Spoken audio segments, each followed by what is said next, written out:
Whoa, It looks big. It looks massive. Yeah. Why are you doing this? Oh, it's fucking 8-9 inches of that. Oh, it's massive! That's not even fully erect.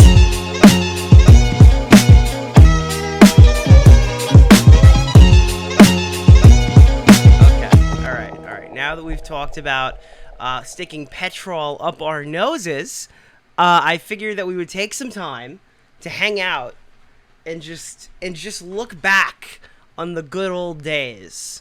I was floating an idea of doing a John Swan video, just for the sole fact that, like, I think I can do one better than the ones that are out there. And I also could do it in like 3 days, because it's not really, I mean, I already was there for most of this. I just kind of need a refresher, and I just need to force myself to write the script. It doesn't have to be that big of a production. So I might do that just to get out of wherever I am right now at writer's block and just pump something out to the channel.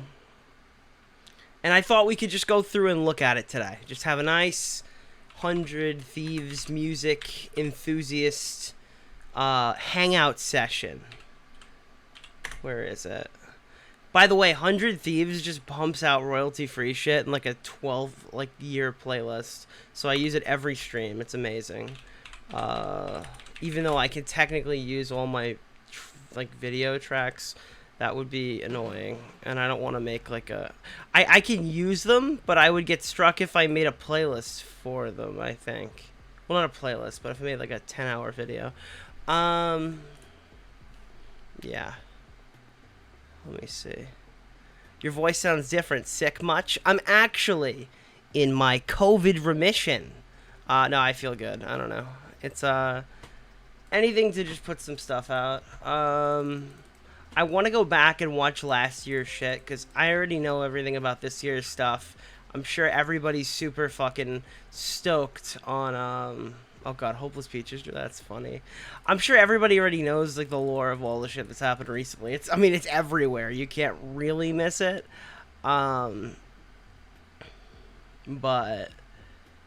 last year's stuff's starting to become kind of a blur. God Keem was in roast mode last night. When did those reply? Oh, he did those replies to Ralph. I can only see half the convo, so I'm not really getting the picture. Hello, everyone. Buzzsaw, Toxic Dome, DJ Default, Lems TV, Cami Online. We have quite the roster today. Quite the roster indeed. On an off stream time, pulling out about 150. I'm liking it as it drops to 126. Nice.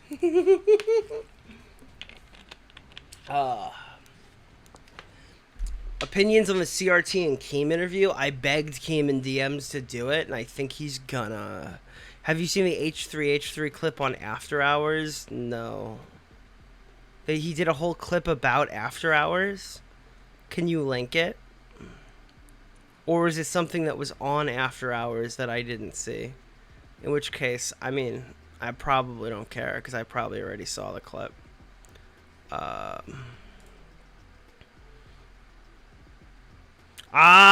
A gamer finally used code DeOrio. Guys, I think we're going to start with Willie Mac Show, and then I think we're going to watch my live stream on why John didn't do it. I want to watch that back, because I think it will be funny in hindsight. I've never watched this stream back before. Maybe we watch that first. Do you guys want to hang out and watch that first? Oh, fuck, dude. This is back when we used to just go live and do Sigma grind set memes. Let's see. You should try getting a creator code in Destiny 2. I don't think they have those. Oh, fuck, dude. Hey, we're getting close to 69,000 subs. We'll get it as soon as I post. That's cool. Very, very cool. This is the second to last stream I did on the channel. Oh, God. It's so cringy, man. I don't... Alright, let's watch this. We're gonna put it on slight Adderall speed. Let's start with this. Okay. Jesus. Imagine coming in with that much height and then just completely bombing for 3 hours. That's the life of Nick DeOrio sometimes. It just is. I use code DeOrio when I claim the free game on Epic. I don't know if it does anything. It might. Who knows? Talk about James Charles's diapers. Apparently he had a BBL, which sounds like a sex thing, but apparently it's a butt lift. You seem to be getting over COVID. Nice. I did the monoclonal antibody treatment at the hospital because I didn't want to be sick anymore. And I felt better the next day, and I feel even better today. Now it's just kind of like, I have a little bit of, like, is it indigestion? I don't know. I'm, like, blocked up right now, but other than that, breathing has been fine the entire time. I've just had, like, a stuffy nose, which is partly due to allergies. But, your voice still sounds like 2019, but that's fine. Dude, my COVID makes me sound like I use a Blue Yeti. That's crazy. That's cool. John did nothing wrong. I think we should let him come back. Definitely not, so he can keep paying me or anything. So based. Hey, tipster, how's it going, lad? So I'm just gonna configure everything. For some reason, it makes me go robot mode when I play Switch games, and then swap back to my normal setup. Not really sure what that is, but I will try to figure it out eventually. So here would be our stream. Let's put that right here, just so we have visual of what Nick's talking about. Nick from the past. And guys, the best lore is that it's my content, so I can react and it. If I want to go take a shit, I can get up and walk completely away from my computer and just let me talk. I'm super stoked. It's a stream within a stream. It's Inception. If this isn't interesting, we'll jump right to Willie's video. But I need, like, a refresher on the John Swan stuff. Alright? I'll be sure to pause the stream before I talk. You'll be able to differentiate me, because new Nick doesn't talk as fast as 1.25 2021 Nick, okay? Let's just take one last look-see. Yes, we're streaming to about 160 people before we get started. I'm really, really happy about that. So how does this situation start? How does Dream and John Swan start a drama? Well, a few days ago, one day ago actually. You can hear the confidence in Nick's voice. Can you hear the unleaded confidence in Nick's voice as he talks about how John is innocent? Oh, boy! Nick used to talk like how Bunk talks now. That's crazy, because this is before I'd ever watched Destiny. So I was the original Destiny clone before it was possible. Okay, I'm not actually talking at this part, because I don't know what's happening. We're going to play some Fortnite, too.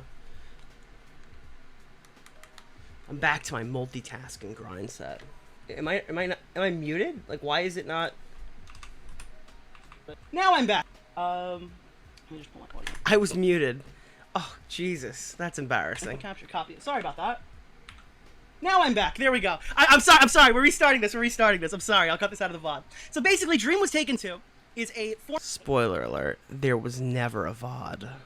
of the subreddit Dream, like the actual subreddit that he uses, but the way he's been talking about this, it's interesting to me, okay? So it has 4.8K members. This is a very small subreddit, okay? There are only 539 people actively browsing the subreddit, which means, as you could probably assume, this is not a large subreddit.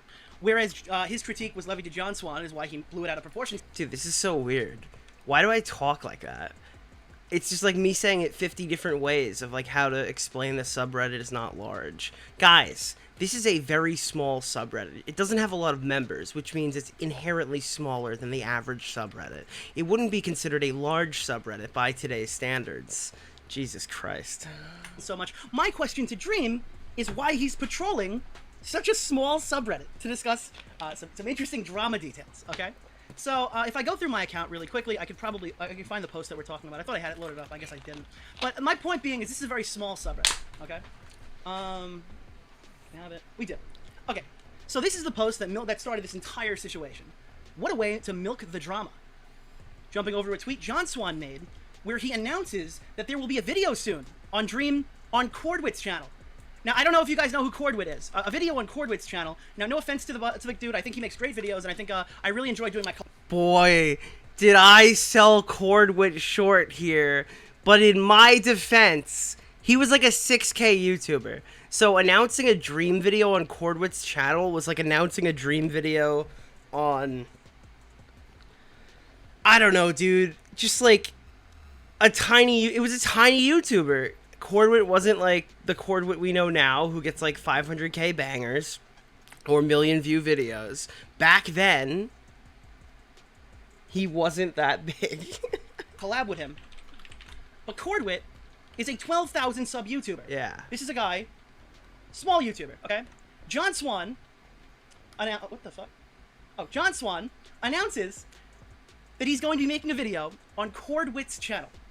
And this provokes a response from Dream. He posts right here. The response reads as, "This guy's bad news. A while back, right after I interviewed with him for a Minecraft documentary, he changed his profile picture and name on Discord to mine. He started DMing people pretending to be me.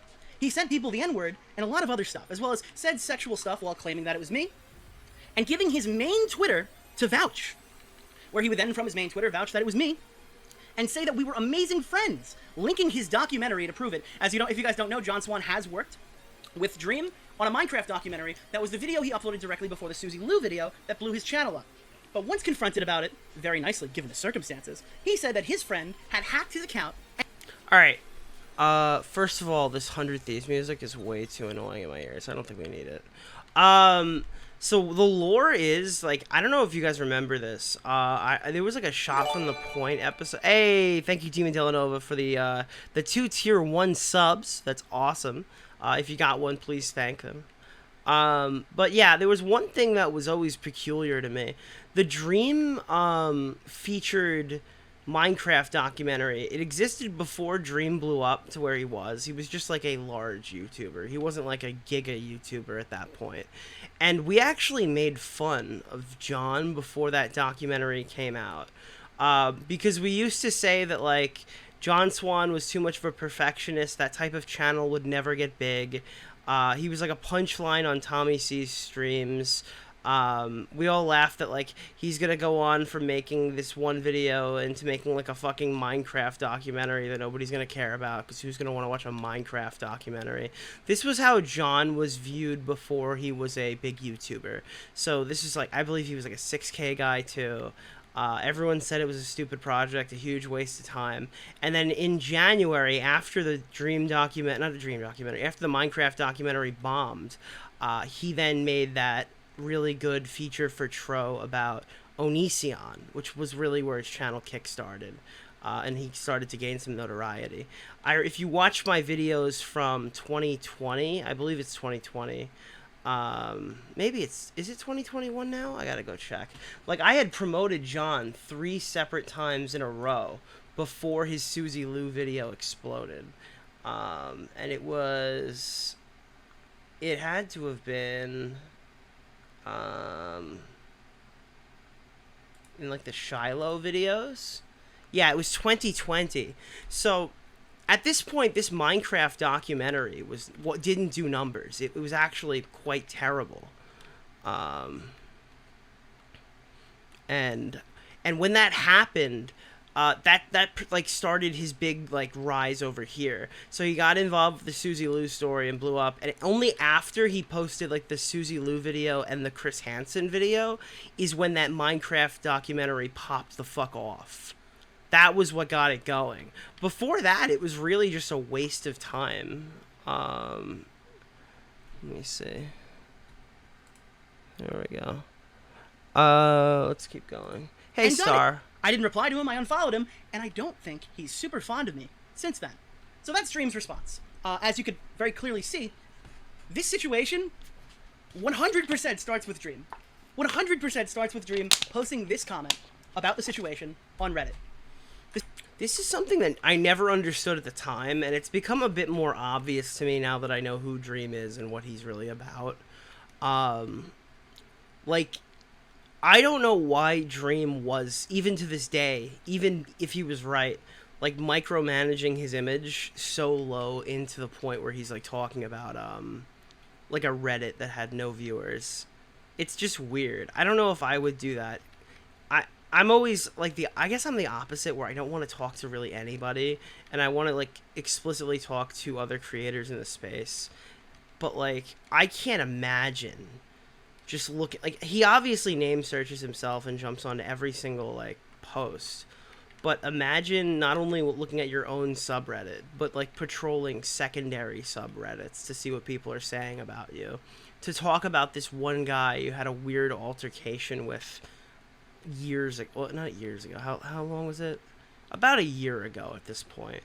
It's just like, I assumed this situation was so minuscule that like maybe Dream wouldn't even have remembered it, right? Oh, somebody was impersonating me, so I unfollowed them. I think it's so weird how he immediately jumped in and took a shot here. And I guess that's what John tried to use to his advantage, but he was really, really dumb, and he handled it really poorly. How did you meet John Swan? He was an NCO creator. He was a former editor for The Right Opinion. Not only that, but I'm gonna fat shame here too. This fat piece of shit. Thank you, Ginger. I appreciate the tier 1. So if you know the lore of me and my channel and where I came from, one of the fundamental parts of me growing was my coverage and discussion about the NCO and the Keemstar and the doxing server.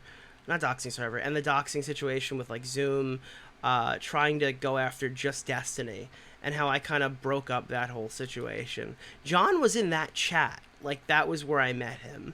I believe prior to that, we might have had a run-in or two. Realistically, like, the Tro editors had, like, a beef with Tommy C and stuff, so... NCO is, like, New Commentary Order. It was, like, a group chat where most of the large commentators were back in the day. Like, Jay Aubrey hung out in there. I was in there when I was much smaller. Tro was in there. Colossal was in there, Nerd City was in there, Willie was in there, Tommy was in there. It was back in the day when the community was much more tight-knit. There were like two groups. There was like the British guys and the American guys, with a few like, you know, people who were lean between. And that's really what these group chats were. So it was just a place where community people talked about community stuff. People look for editors, want to be involved in this project, that project. That's really all it was. The day of the doxing stuff with Just Destiny was, I think, the day I was added. I was in there for a few months after, and that was one of the more fucked up situations. Yeah, it sounds like a dog whistle. It's pretty cringy now. And I think, what was the other one? There were the Lads on Tour, which was before my time, and then there was the CDL. There was the NCO and the CDL. CDL was like Pyro and the non-Americans. Jay Schlatt was in the NCO. I don't know. Maybe he could have been. I didn't know who he was at the time, so it's very possible. It was between like 60 commentators were in there. I think maybe it was 50. And they had to like kick people to keep a certain number because they didn't want it more than that were in there. I know BWC was kicked from there back in the day. I remember that because I didn't like him. Not only that, but I'm gonna fat shame here too. This fat piece of shit literally fucking earlier said I'm oozing with estrogen. Hey, thank you for the prime from Zega Lorraine Brown. Appreciate it. Would you say Keem broke up the NCO? Sure, yeah. I mean, probably. That was a really shitty situation all around. The situation of bringing up what happened between John Swan and Dream, right here, has 59 likes on a very small subreddit. And what Dream has said, and I personally find kind of funny, is that it's a small subreddit. So why is John making it a big deal? Well, I mean, personally, if there was a, 16, 17 million sub YouTuber talking about me and shit-talking me on Reddit, I think a response would be warranted too. Am I wrong? I feel like I'm entitled to respond. Like, I don't think these inferences I had here were bad.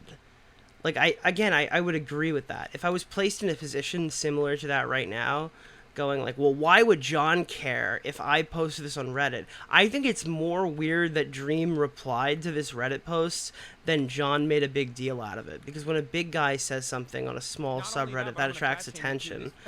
When a big guy says something about a small guy, the small guy's always going to respond. That's like how YouTube works. Thank you, Yuri. Oh, you're retarded. I appreciate lol for the sub. Thank you.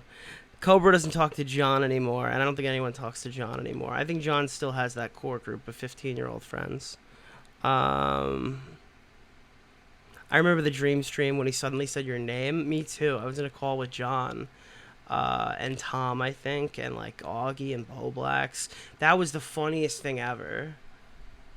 Fun to that. The thing is, like,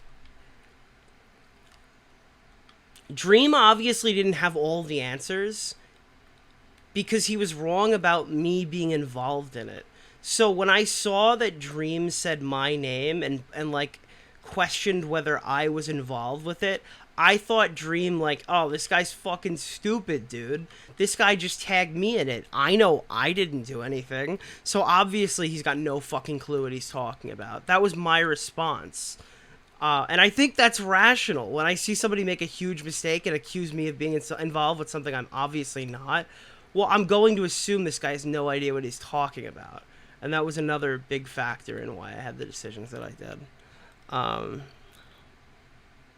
I remember seeing on Twitter the Dream clip of saying your name. It was one of the funniest things that have ever happened to me. I might have gotten a bajillion messages, and I've just created that number. In like an hour or whatever. I was just there. Point. Apparently, as we're going to go through the thread, let me just pull it up really quickly. This is a clout-chasing move by John, and that Dream immediately calls out. So we're going to pull that up really quickly. John's tweet got a few more likes, and we're going to get into the whole story of what I know, some behind-the-scenes tidbits that you might be interested in, and we're going to get all the way into it, and then we're going to hear Dream's full response, and we're going to give him the benefit of the doubt. Because I think that's the right thing to do. Let's be pretty objective on this one. Thank God Nick gave Dream the benefit of the doubt.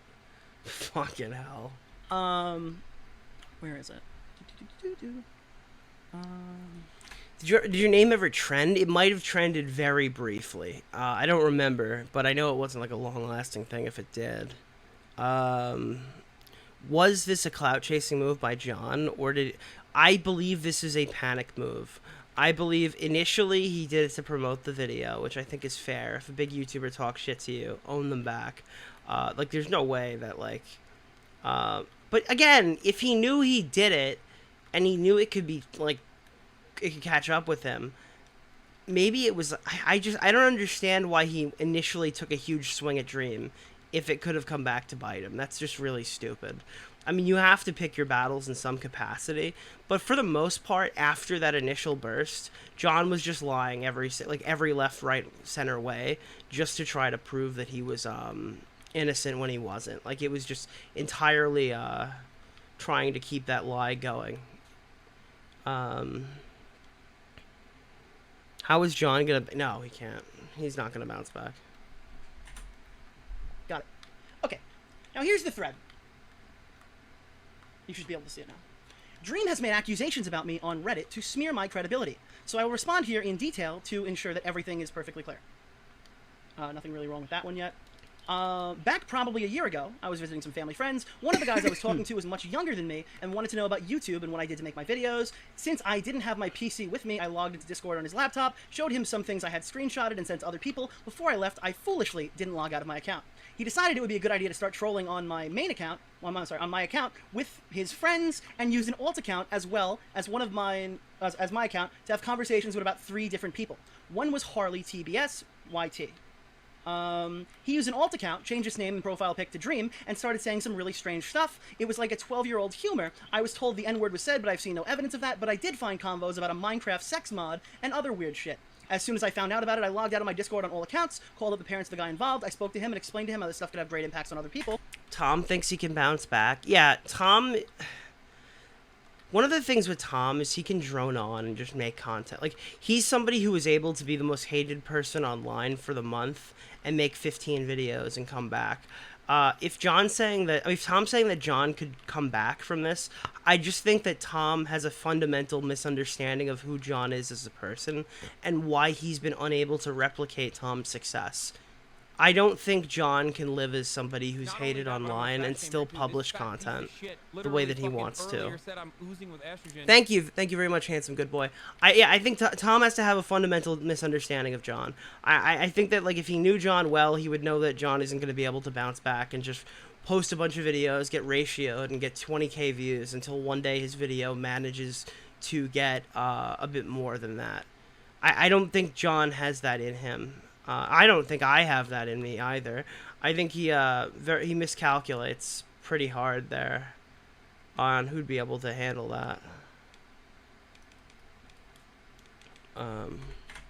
And he was way too young and didn't get it.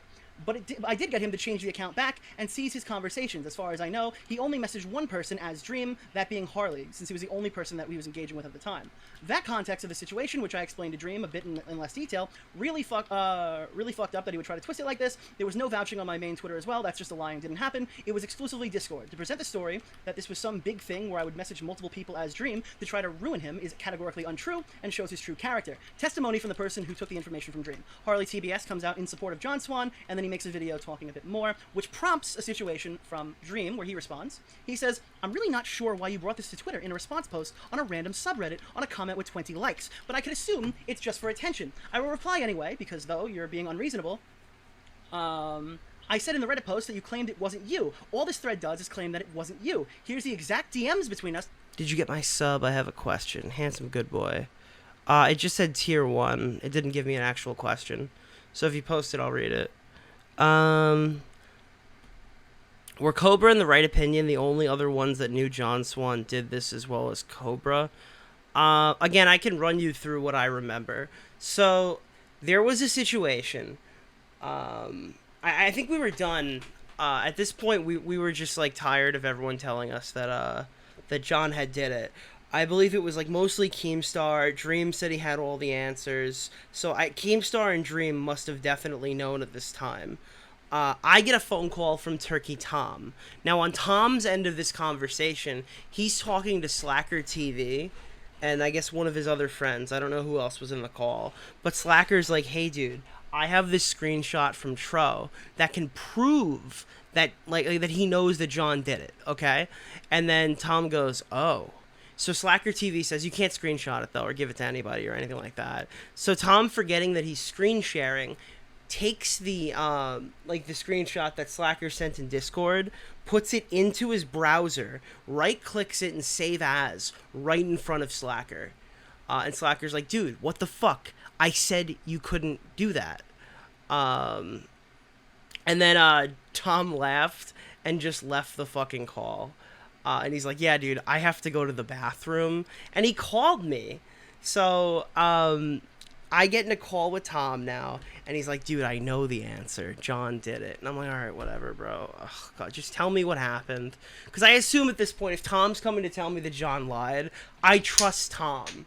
Like, I don't think Tom's gonna lie to me. I don't think Tom had any ulterior motive. Tom wasn't the extremely biased parties I had been arguing with for days who hated John back before John even grew his channel.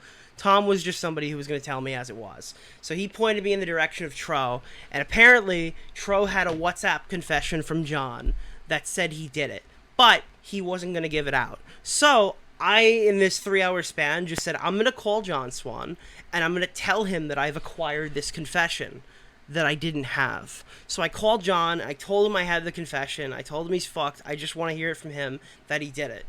I didn't have that, I was bluffing. And then John confessed. And then once John confessed, we went to Twitter, we told everybody what happened immediately. Because I had like a tribunal of people who were trying to go through this with me. Because by the time I found out from Tom, I brought Tom in, I brought Wavy in, I brought Tommy in, and we all had a tribunal of like how the fuck we were going to do this. And I said, you know what, I'll just go in there, a bluff, and then I'll get him to confess to me and we'll go public. We talked about whether we should record him. Everyone thought it was a good idea. And then Willie begged me to release it later because he wanted it for content. I wasn't sure at first if I wanted to release it. Ultimately, I did, and I gave it to him. And And yeah, I gave it to him specifically, and then Augie leaked the link, and then I took it down later. It's been re-uploaded. But that was really like the order of events that had happened. I found out later that Keemstar also was aware of this Tro stuff, and that Dream was as well. So I made the right decision in like game time form. But if I didn't, and if I hesitated or I did something else, you guys would have known about it. Like realistically, like we totally could have got like Keemstar could have ruined everybody there. So it turned out that like we made the right move, and we burned a bridge with a friend back then. That was mended and then burned promptly again. But yeah, we did the right thing when push came to shove. So I'm not very.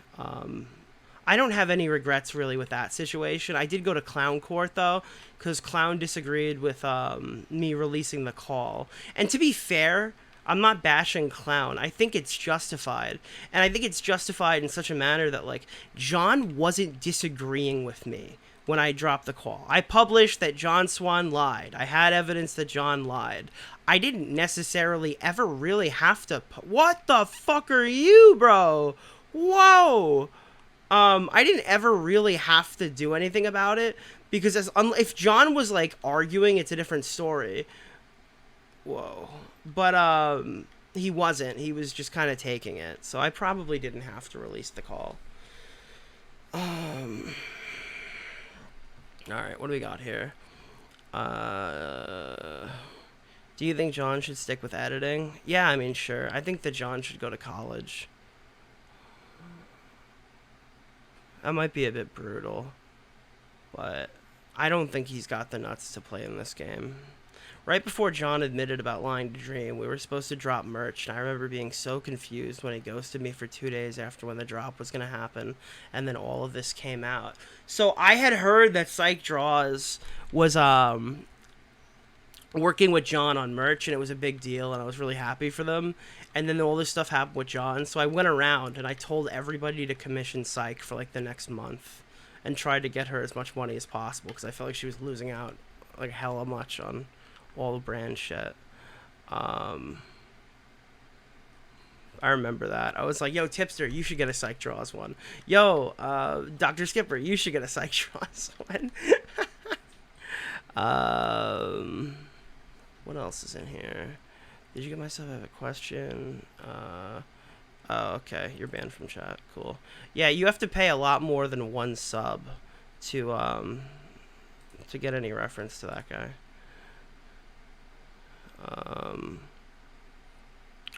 I think it's $1,000. I said that I would address that person. I think John will be a cycle of lying. People hating him, John leaving the internet, people feel... Now, to be honest, like, everyone who's coping about the cycle thing is just mad that, like, we didn't immediately ban him from everything last year on his, like, big Dream thing. Like, he had the Dream thing and the Pieman thing in rapid succession.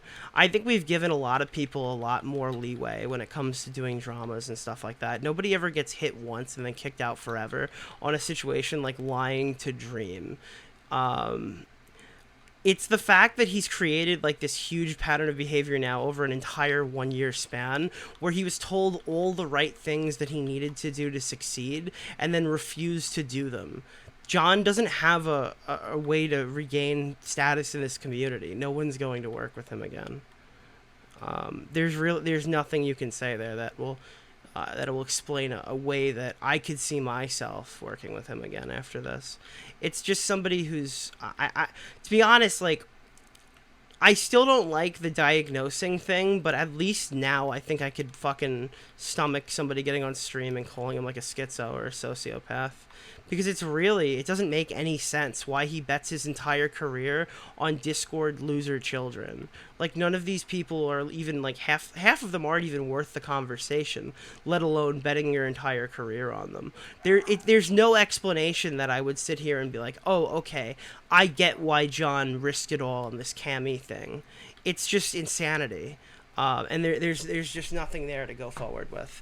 So, yeah, no, 6 months from now, no one's going to go, John got it too hard because Jim Bob 44 was making too many videos on him.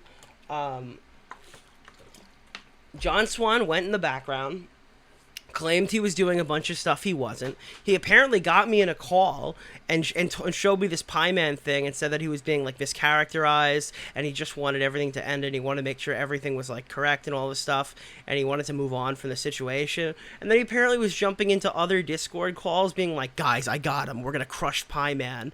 And there's even rumors he was trying to flag him down.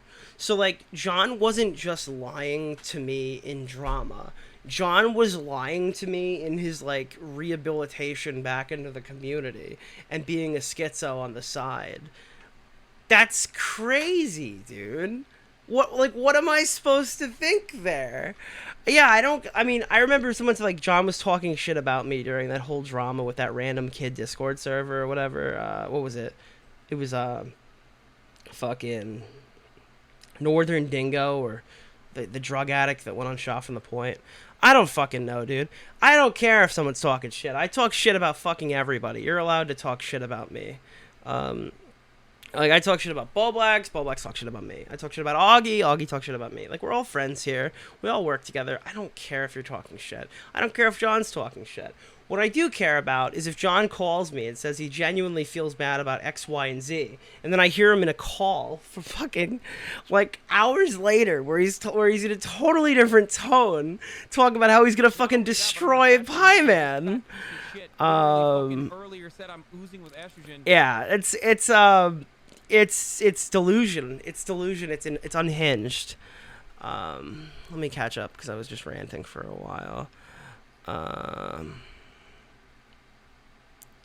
Let me see. Oh, I hit the wrong button. Oopsies. I meant to hit that one. There we go. People think that you were covering for him probably if Keem released it. That's what would have like, honestly, I think Keem was trying to destroy, like, literally all of us back then. I don't even think Keem, like, was thinking that we knew. I think he just wanted us all gone. You sound so much better today. Glad that you did. Thank you so much, Ash. Bro, seeing that Swan artwork go to waste is so sad. Glad Syke got the recognition she deserves. True. Bro, it was so bittersweet because I was friends with John at the same time, so I felt so bad. What are your more recent thoughts on Dr. Skipper? Dude, I haven't watched Skipper in a really long time. I liked a lot of his early content. I was very happy to work with him on that one project that that he did a segment for and stuff, which was really funny when we brought him in.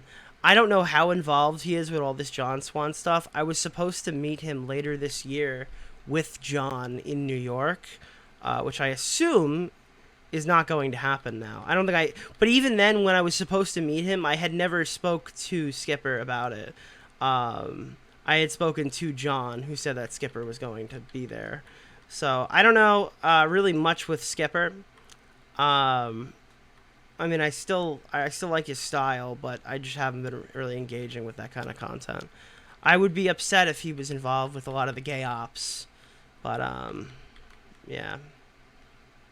I'm not even taking a stand against all gay ops. I've been in my fair share of everyone's been in their fair share of some stupid gay op thing. I just hope that when you go into gay ops and you do these like fucking these schizo Discord plans, it's for a cause that makes sense, all right? If you're doing gay ops to get out of a situation where you call the fucking 15-year-old a borderline pedophile for dating a 12-year-old thinking she was 13, you probably should just skip the gay ops and apologize. But yeah, I don't know. It's like you get a psych draw deal if you get a psych draw deal. John came back. He would actually make. John can just come back if he actually makes videos. I think you're like missing the headspace argument of it. I know headspace is such a cringe fucking like term used when people fuck up online as like a coping mechanism. I get it, right?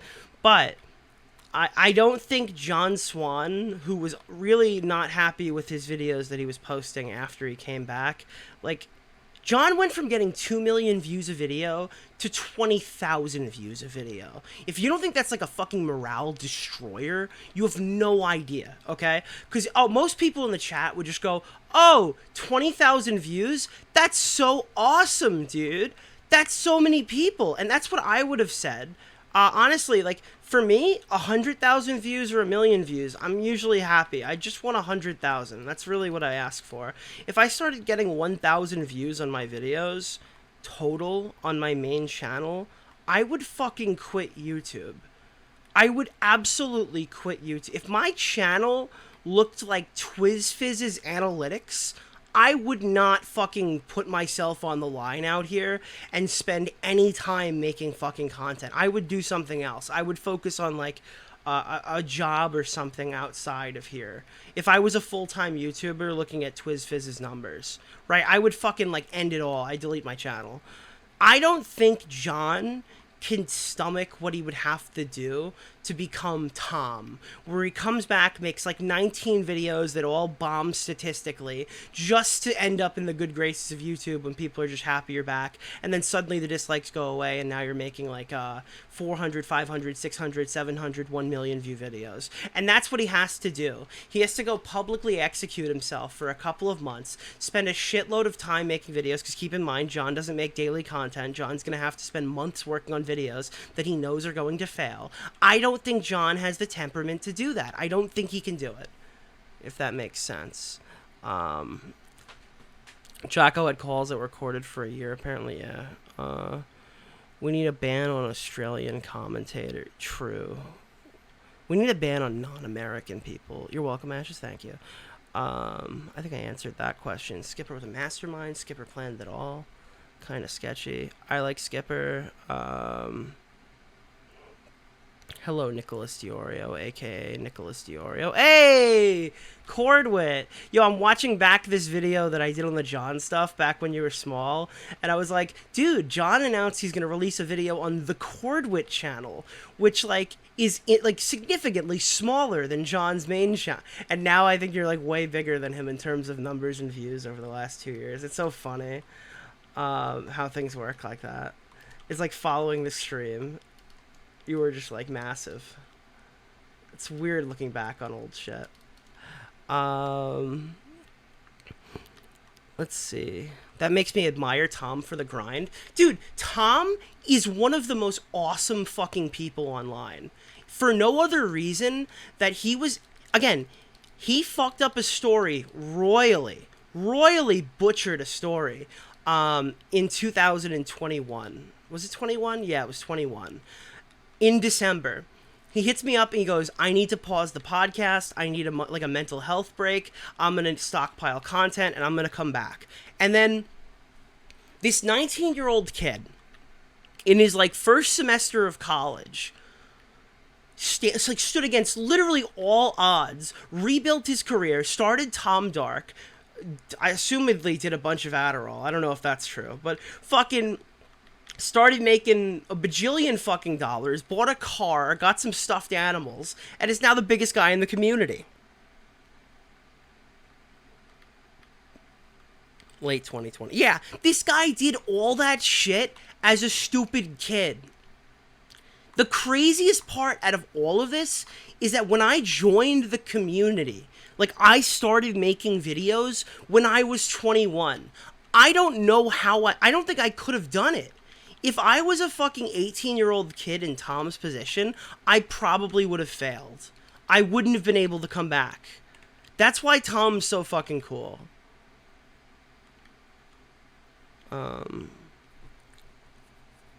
Dude's an inspiration. Yeah, I mean, I look up to Tom in a lot of ways, even though he's a fucking child.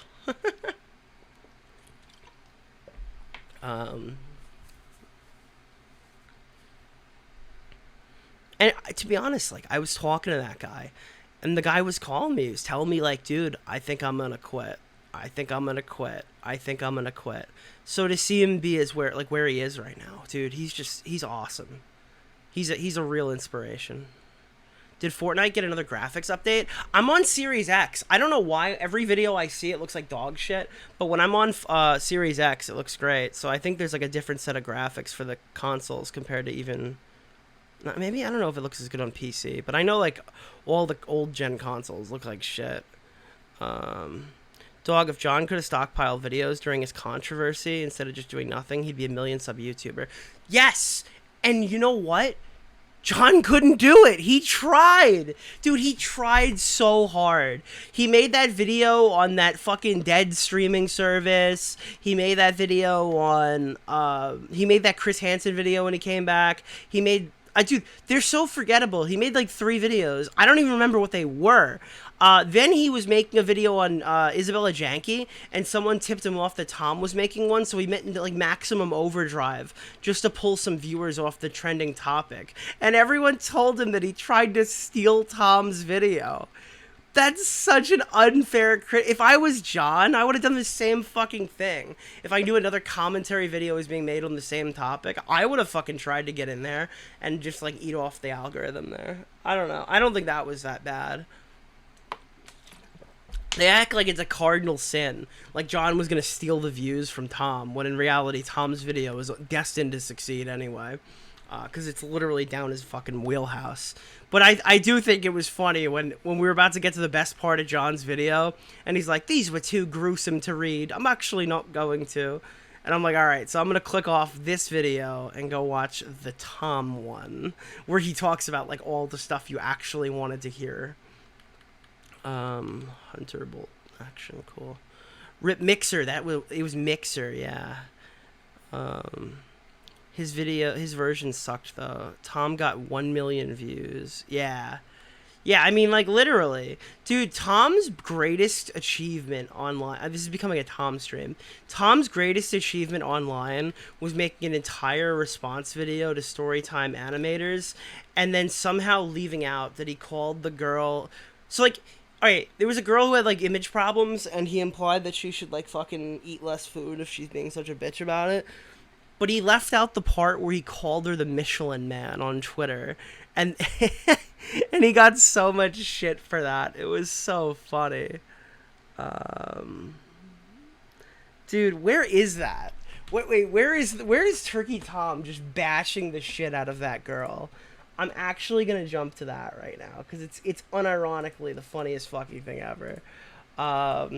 Turkey Tom Storytime animator. Dude, I went back and I binged this guy's content. Holy fuck, dude. It was oh god, where is it? Criticism not welcome. Strike back, yes. Oh, this is it. Consciously or consciously decide to Control C, Control V James's personality. So yeah, good criticism. I like this one. Okay. That was loud. Since the subject here is criticisms, I feel like you took this whole video way too personally. Most of it was commentary on the quality, but not why the quality is as it is. Sure, you can argue that common sense should play a part. Hey, thanks for the bits, but most Mike. of the video comes off. Alright, here, watch this. Of people. I honestly didn't take the video, or rather things I was talking about. Wait, no, it's not this one. It's the criticism. And not yeah, welcome. I get it. Losing weight's hard. I've met a lot of... Wait, and yeah, wait! Perfect. I look in the guy in the... Has many forms, and sometimes teen angst can be mistaken for depression. Oh, sorry, Speechy. I didn't realize that you had self-diagnosed yourself with type 2 depression because you were self-conscious and get shit for tracing your art. I'm so sorry. Sympathy obtained. Speaking of being self-conscious, Speechy seems to be very, very self-conscious, judging from her videos where she constantly talks about it, and her Twitter account, which I'm blocked from, where she constantly tweets about her being fat. And you know what? I do have some sympathy for Speechy. I'm not... Oh no, there goes Tom with his sympathy. Wait for it. claiming to be the best looking guy in the world. I'm slightly above average, I would say at best. We all get self-conscious from time to time. When I look in the mirror, I'm often dissatisfied with my appearance, but everyone gets that. Even people who are near perfect probably feel that way sometimes. It's something Alright, this isn't that bad. Maybe I'm misremembering. that pretty much all non-psychopathic humans get. That being said, if you're going to constantly talk about it in your videos, tweet about it constantly, and get angry at people for making fun of you for it, etc., then you should probably put a little effort into losing the weight that you hate so much.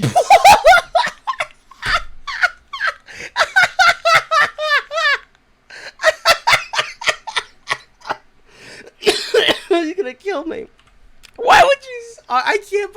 Dude, this is like pure vintage 2016 Turkey Tom. etc., then you should probably put a little effort into losing the weight that you hate so much. Not that there's really much of it to begin with. And yeah, I get it. Losing weight's hard. I've met a lot of people that struggle with it. A lot of people are just genetically predisposed to have a low metabolism. It fucking sucks. Dude, she's not even fat!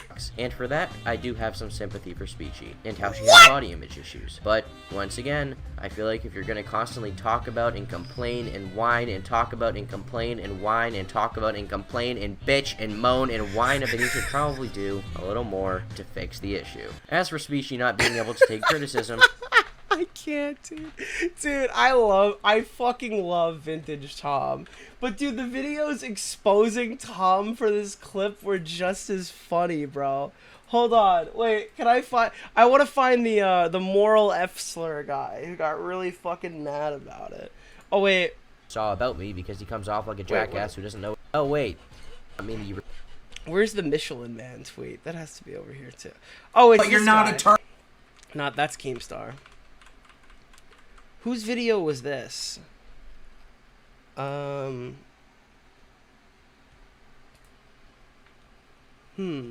Turkey Tom exposed.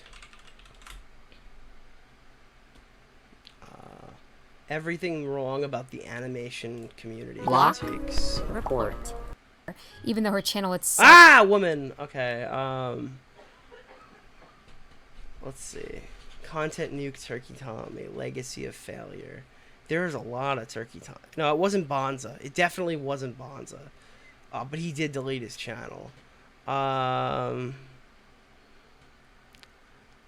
we look at Tom's dog whistle clips? Oh no. There was a video. It was the red video. There was a lot of red in it. From around this time. Fuck, dude. I don't know what it was. Turkey Tom exposed. My experiences with. Okay, nice. That's a Tom video. I'm not sorry. Is this it?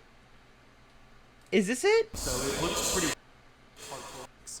You know about the pirates wasn't all that drop. There was an ebb and flow of how the tides were turning with the situation. First, Ivory was a liar. Then Pyro was, and questions. Said animator was Speechy, who at the time was getting quite a bit of flack from plenty of YouTubers who were essentially riding the bandwagon that Daft Pina made by criticizing her initially. Man, I am gonna get a lot of fun tags for this video, boys and girls. Although, my video showed that Tom had a bit of a history of antagonizing Speechy. This is a new video by this guy. Wait, is this it? Because he uses the color red. How to lie by omission. Oh god, it's a furry! Oh no! Not a furry! Alright, you know, he made 2 videos. I was watching the more recent one. Where does he talk about Speechy? Oh, this is it! This is it! Wait, Speech. Oh no, maybe it's not. I thought I saw her fucking face in here. I don't even know who she is. I just know her as the Turkey Tom Michelin Man girl. Video, Tom says this. But I could get into the Discord she runs with her boyfriend, Papa Timmy. I was very nice, I was very polite as I stated before. I just asked some questions, and I was banned 3 minutes later. Real classy, Speechy, real classy. I was actually messaged by 2 people shortly afterwards. One of my fans who was in the Discord, and one of the admins. The admin sent me messages Alright, apologizing. bro, you cannot go into Adderall mode in a video, alright? You, like, literally can't do that. For the ban and admitting that it was unjustified, and only confirmed my then claim if I go into Adderall mode, it sounds like Sigma Adderall mode. that Speechy is physically unable to process criticism. They also sent me some messages that Timmy sent in the Discord. Fucking gay. I was banned for a bullshit reason. So basically, Turkey Tom was kicked from the server that was owned by Speechy and Papa Timmy for a bullshit reason. It's really funny that Turkey Tom says that he didn't do anything wrong, but to prove otherwise, we need to go to another site that Turkey Tom mentions earlier. Twitter. Speaking of being self-conscious, Speechy seems to be very, very self-conscious, judging from her videos where she constantly talks about it, and her Twitter account, which I'm blocked from. Now, here's a couple of good questions. When was Turkey Tom blocked by Uh-oh! Uh-oh, chat! Speechy, and why? Well, as you just saw, Tom never explained why he was blocked by Speechy. So let's talk about tweets. Shall we? I guess all of Speechy's ad revenue is going to good use. Food can be expensive these days. Honestly though, she's gotten considerably fucking fatter recently. How does Tom just leave this out? Oh my god! Of these days. Honestly though, she's gotten considerably fucking fatter recently. Probably Daft Peanut get down with all his evil tracing accusations. Speaking of being self-conscious, Speechy seems to be very, very self-conscious, judging from her videos where she constantly talks about it, and her Twitter account, which I'm blocked from. And for that, I do have some sympathy for Speechy, Oh, and how fuck she has off. body image issues. You and your stupid thoughtfulness can go to hell. You won't be able to find this tweet anymore, mainly because Turkey Tom deleted it. Which is ironic considering this. Deleting her video about depression after people called her out for not understanding depression in the slightest, but deleting a video Alright, I don't care about the critiques. I just want to read more terrible Tom tweets. look weak. But he made this tweet tagging Speechy in it. And to prove that this is actually a real tweet, you can see Tom referencing it. Oh, the plan is right. Jesus. 1 second. I need to find a tank really quickly. Oh, it's destroyed. I'm gonna be big sad if it's destroyed. Okay. Actually went into the Discord server. And the fact that Tom was only concerned with backlash after attacking Speechy for literally nothing comes off as pretty distasteful, especially considering the fact that he apparently pretended to sympathize with her body issues in his video. This key detail Tom left out of his video would give Speechy motive to want Tom kicked since, well, he publicly insulted her, unprovoked on an issue that he knew would leave her vulnerable. How can you possibly be surprised by her reaction? Alright, where is the Michelin Man tweet? There it is! Overkill to block someone because of one tweet. Ta-da! Well, it's hardly worth it. Are you fucking kidding me, dude? Are you fucking kidding me, dude? Dude, Tom was a fucking wild one back in the day, bro. He just fucking destroyed this. And I want you to know, like, this wasn't Tom's, like, just a random video for Tom. This was the video Tom was known for before Slazo. Like, Tom literally, I think this is like a 2 million view video for him or something. Like, so it looks pretty good. Okay, that's loud. Alright, let's chill with the loud. Yeah, the dog whistle videos weren't very good. I think he took down his Alex Jones one, too, because he got stuff wrong in it. But I think it had the greatest intro of all time. Alright, guys, no more Turkey Tom now. I'm cutting you guys off, alright? We're going to go watch Willie Mac Show's videos, which are usually my announced videos, just sooner, because Willie heard that I announced them. Let's go find the John Swan, Complete History of Lies. And we're gonna just rewatch our own content before it's made.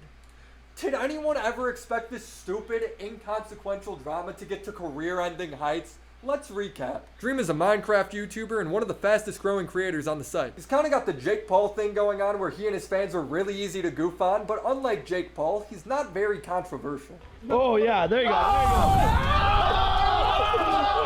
Dream cheated in Minecraft. That's his big controversy. John Swan is a commentator who got big going after Susie Liu and Chris Hansen. He preaches journalism and honesty in those videos, so people viewed him as a guy who valued those things. This beef started with John. Dude, the thing is, I don't want to talk about the video I want to make, because I know that, like, there's fucking little fucking shitters in chat who are just gonna, like, consume it. But I want to talk about what made John great, and then I want to take it away. That's what I want to do in a video.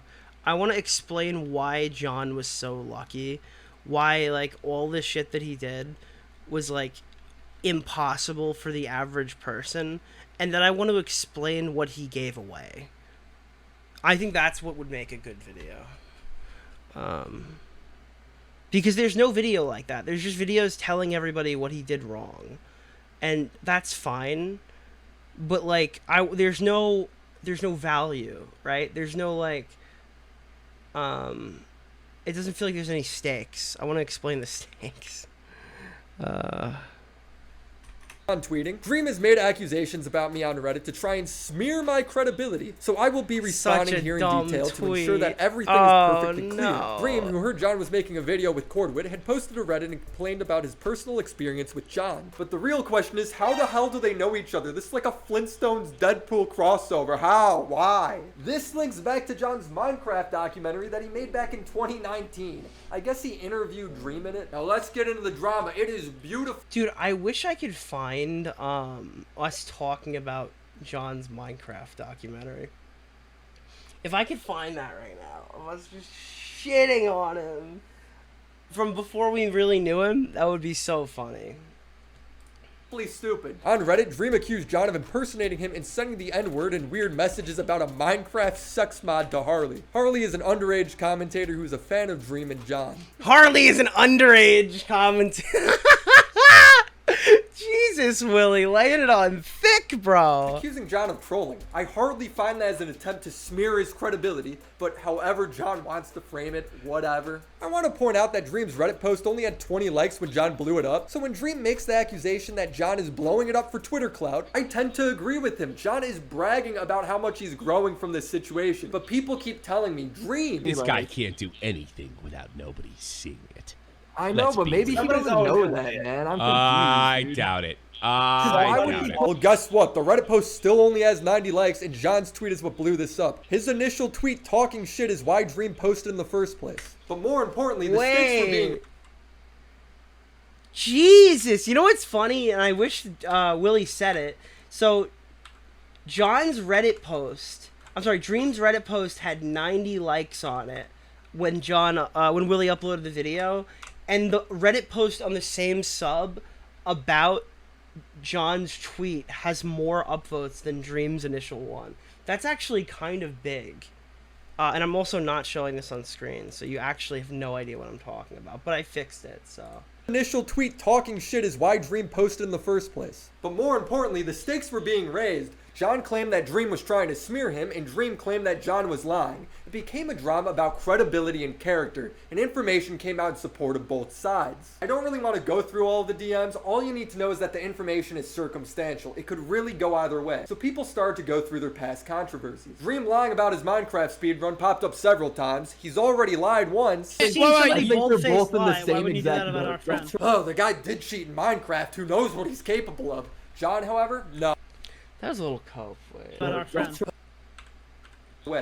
He's already lied once. Dude, there was like a rewriting of history during this situation where you just legally weren't allowed to compare like John's ability to lie to Dream's ability to go out of his way, have a cheated Minecraft run in a speedrunning category, and then get like all these mathematicians on explaining why his numbers were impossible, and then Dream like publicly bashing them on Twitter and saying he didn't like... I mean, dude, the situations aren't just comparable. Like, they're both insanely bad in like the same way. So I understood like why you didn't like, because nobody wanted to, who was covering this, who wanted to admit that Dream could also be kind of shitty, but from where I was sitting, I'm looking at the cheated in Minecraft and his lying for months about this guy, going like, well, why couldn't he lie about my friend? That would be, I mean, that's a reasonable take about somebody who's going on this like fucking tangent. At the end of the day, that wasn't the case, but I think that they're very comparable. I think Cordwit, I believe, was the guy who compared and contrasted these situations extremely well in his video. A year later, I guess you were allowed to make that critique. Someone said, oh, hey, Augie, how you doing, buddy? John made his own controversy. Yeah, it's really hard to say it in any other light now.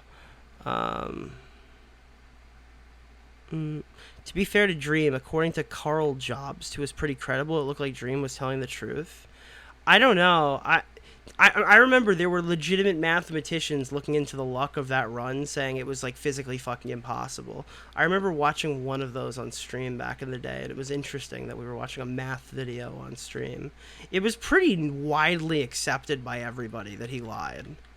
I think Connor had that take at the time. Well, that was before Connor had good takes, so I wouldn't remember. Connor's a good guy now that he agrees with everything I say, but in which case, if Connor decides to disagree with me in the future, well, bucko, he's in for a lot. I'm just kidding. They're both in the same exact boat. Oh, the guy did cheat in Minecraft. Who knows what he's capable of? John, however, no, completely out of character. John, he never does anything wrong. John's such a nice dude. John's a fucking violent kid. All right, he's got nothing. There's nothing on John. You can't pound him. All right, and when I say that, I mean optically speaking. You know what? You can't pound John. I mean, optically speaking. Dude, that Augie really had to drop a no homo at the end of "You can't pound John." It's so fucking dumb, dude. John's the boy, man. Dream cheated in Minecraft. It can't be John. There's no way John would sit by, lie to his friend's face, his fans, watch them hurt their credibility defending him. John wouldn't brag about how many followers he was gaining from a bold-faced lie towards another creator. He wouldn't make up a story about an autistic 12-year-old using his account. He wouldn't have his friend be in on the lie with him, bringing his credibility down to 0 too. John wouldn't post a 13-page document acting like he's the bigger man. Saying innocent until proven guilty is a phrase that's lost a lot of significance lately. He wouldn't be the guy claiming he's taking accountability on Twitter as if being brave, when in reality he only did it because Nick already exposed him. So fuck this I'm owning up shit. You're a snake, you're a liar, you're a manipulator, and you only feel bad now because you didn't get away with it. People were surprised that John would do this. I wasn't. Does like any of the stuff that like Dream is alleging, does that any of that sound like something John would actually do? Yes. Like I'm telling you, I know. John was canceled for getting caught lying, manipulating, and taking advantage of people. And you know why I'm not surprised? Because this whole situation looks like a joke compared to what he did only 2 months ago. I remember Willie was really fucking hyped up to make this video because he wanted to talk about the Pie Man stuff. And I remember that nobody really looked at that situation before he did. Like, if there's anything that's really Willie's, I think the John Swan drama would... It's the Toddy Westbrook drama and the John Swan drama, but most, like, it's the Pie Man thing. That shit was, like... honestly, I think if Willie doesn't make this video, that story doesn't get much traction. I mean, maybe it does down the line, but... Who knows if the people who have talked about it recently heard about it before or after, or would have heard about it if Willie didn't make it. It's like when Boogie was exposed for not being nice. Dude, Boogie being exposed for not being nice will literally go down as one of the cringiest fucking things I've ever heard in my entire life. Boogie nowadays is like totally deserving of all the criticism he gets. Boogie, when he was told that he wasn't nice enough and he wasn't actually the uncle of YouTube, and that like he told edgy jokes on stream, so that was bad, is one of the most soy boy cuck critiques I've ever heard in my entire life. And I think that soy boy cuck critique is something that he couldn't handle, and I think it eventually drove him to a point where he did crazy shit like lying about being swatted, or message us that he needs to be a martyr after like murdering Frank Hassel, or telling YouTubers at VidCon that he's an icon, and if he kills himself it'll be bigger than Etika. Like, yeah, obviously these are all like crazy fucking things Boogie's done now that are like indefensible. And like life ruination, like stuff that he's inflicted upon himself. But when Boogie got in trouble because he landed in a game of Apex Legends and turned around and was like, you're adopted, and everyone's like, whoa, Boogie, you can't say that, you're the dad of YouTube. I thought that was the cringiest shit ever, like a completely needless critique that didn't serve any purpose. Willie Mack got noticed by Logan Paul. Yeah, that was so crazy. Willie gets noticed by the craziest fucking people. I always talk to Willie. Willie's like, you always get reactions from everybody. And I always said Willie always gets like, I always get reactions from crazy bad people or crazy unhinged schizos. And Willie always gets reactions from Critical, Logan Paul, like these legendary old YouTubers. And I'm so jealous of that. That's so cool for him. I miss fence sitter Boogie. Yeah, dude, when Boogie's critique against him was that he was a fence sitter and that was the worst thing he'd ever done, like, that was good Boogie times, bro. Honestly, like, I wish we could go back to everyone's biggest critique of Boogie being a fence sitter. Yeah, Willie got a PewDiePie. Yeah, dude, PewDiePie followed Willie Mack. Oh my god. That's so cool. I saw you saw the new allegations just dropped that Destiny retweeted. Yeah, dude, it's just another fucking like 16, almost 20-year-old fucking grooming story where this time he just asked somebody out and they said no. Wow. New drama just dropped, boys.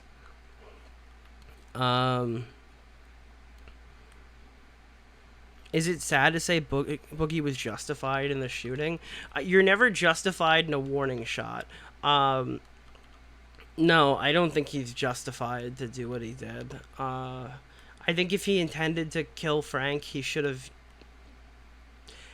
It's just like, it's hard to say, especially on Twitch, but like, if you're gonna fire a gun, you should probably have the intent to hit your target, you know? Like, I'm sorry, dude, this fucking warning shot shit, this fucking spectacle. He was trying to create a spectacle of the situation. I mean, this guy went on fucking Drama Alert and said, like, I want you to come here. It could end tonight. I'm excited, or whatever. Like, how do you... If Boogie did fire that gun, let's say the Castle Doctrine worked. Let's say he was legally in the right. Dude, if fucking Boogie's on camera coaxing this guy to come fight him... How is that gonna look in the court of law if he fucking murdered Frank Hassel in his driveway? It's not gonna look good. I'm not a lawyer. I'm not here to tell you without a shadow of a doubt that Boogie would have gone to jail and went to like ass rape prison for the rest of his life. But like, I mean, dude, it's pretty schizo of him. Fuck it out again.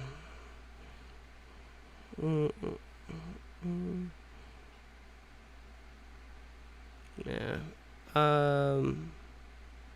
Could you imagine if Frank fucking died that night? Dude, look, if you go to a YouTuber's house and something happens, I don't really care about you. I mean, I think Frank's funny, but in that situation, I don't know. This time, he just got what he deserved. Jesus! What a clip to play after I said that! Holy fuck, dude. Oh, wait, I want to keep this video as fair as possible, so know that Dream isn't perfect either. He did cheat in Minecraft once, so suck my dick, Stans. Dude, you hear that shit, right? Like, I didn't like how Willie made that a joke, because it was like a fair... I thought it was a fair critique. I don't know. That they're basically the same person. I don't know. But I guess it was being used to, like, whitewash John, so I guess that's fair. Dude, honestly, I would choose to watch Morbius over Sonic, because Sonic is like the autistic man's film, and I think we need to purge them out of the community. My man is a small YouTuber, he's 15 years old, and he's a pretty big fan of John. Where can you watch Frank Hassel's content? I don't know, Odyssey or some fucking third world band site? I don't think Frank Hassel's still on YouTube, is he?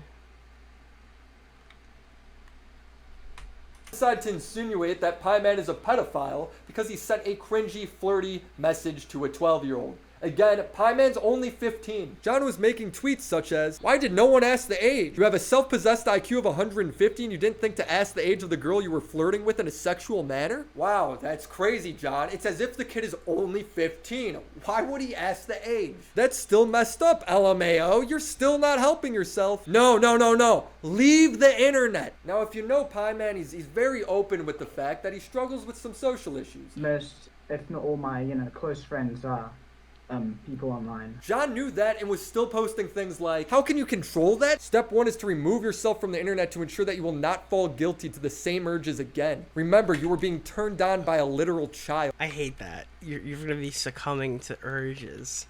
I don't know what I wrote during this situation, but I remember it fondly, and I remember Pie Man didn't remember it negatively either. I basically told Pie Man that he was like a massive loser who needed to like meet other people, because if he's sitting here having conversations about how he was turned on because he thought a girl was 1 year younger, he's probably a massive fucking loser. I thought it was a pretty fucking base take. Like, if that's like something that like is on his mind, he's clearly doesn't have enough hobbies or anything going on at all. And yeah, I fully agree with the fact that Pie Man shouldn't be online. I wouldn't say I agree with John, because I think they're for totally different reasons. I think people who promote Pie Man returning to YouTube is like literal child abuse. I think this person constantly destroys any sort of future they have for themselves every single time they log in online. Like, anybody who would put a swastika on their chest and turn around and go like, hello, job employers and all future people. I'm a racist, bigot, and homophobe, and I'm going to be a detriment to your future business. is like obviously too retarded to use YouTube. Like absolutely way fucking too retarded to have an account. He's like Pieman at 15 was living proof for why YouTube should ban everyone under 18. It was unironic. And it was just like anybody who goes, hey, watch what you put online, it might come back to haunt you. Pieman is the stand-in example of why you should monitor what your kids are doing online. Because you can literally be so fucking dumb that you actually become a detriment for, I guess, yourself and people around you. Pieman is so schizo, they made their own account on Kiwi Farms and argued over Kiwi farmers' perceptions of them. That is like the worst thing you can possibly do when engaging with people who don't like you.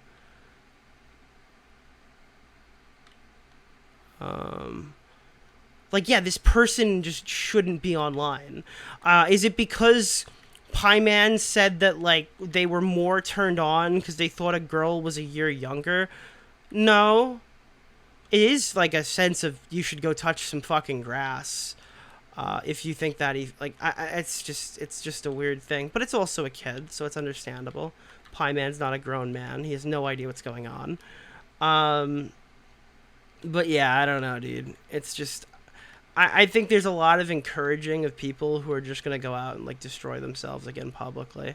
Pieman's most recent Google Doc disaster is really why I've changed my policy from, like, go to the police to just, like, submit something on the FBI tip line, and if they don't respond, probably just move on from the situation.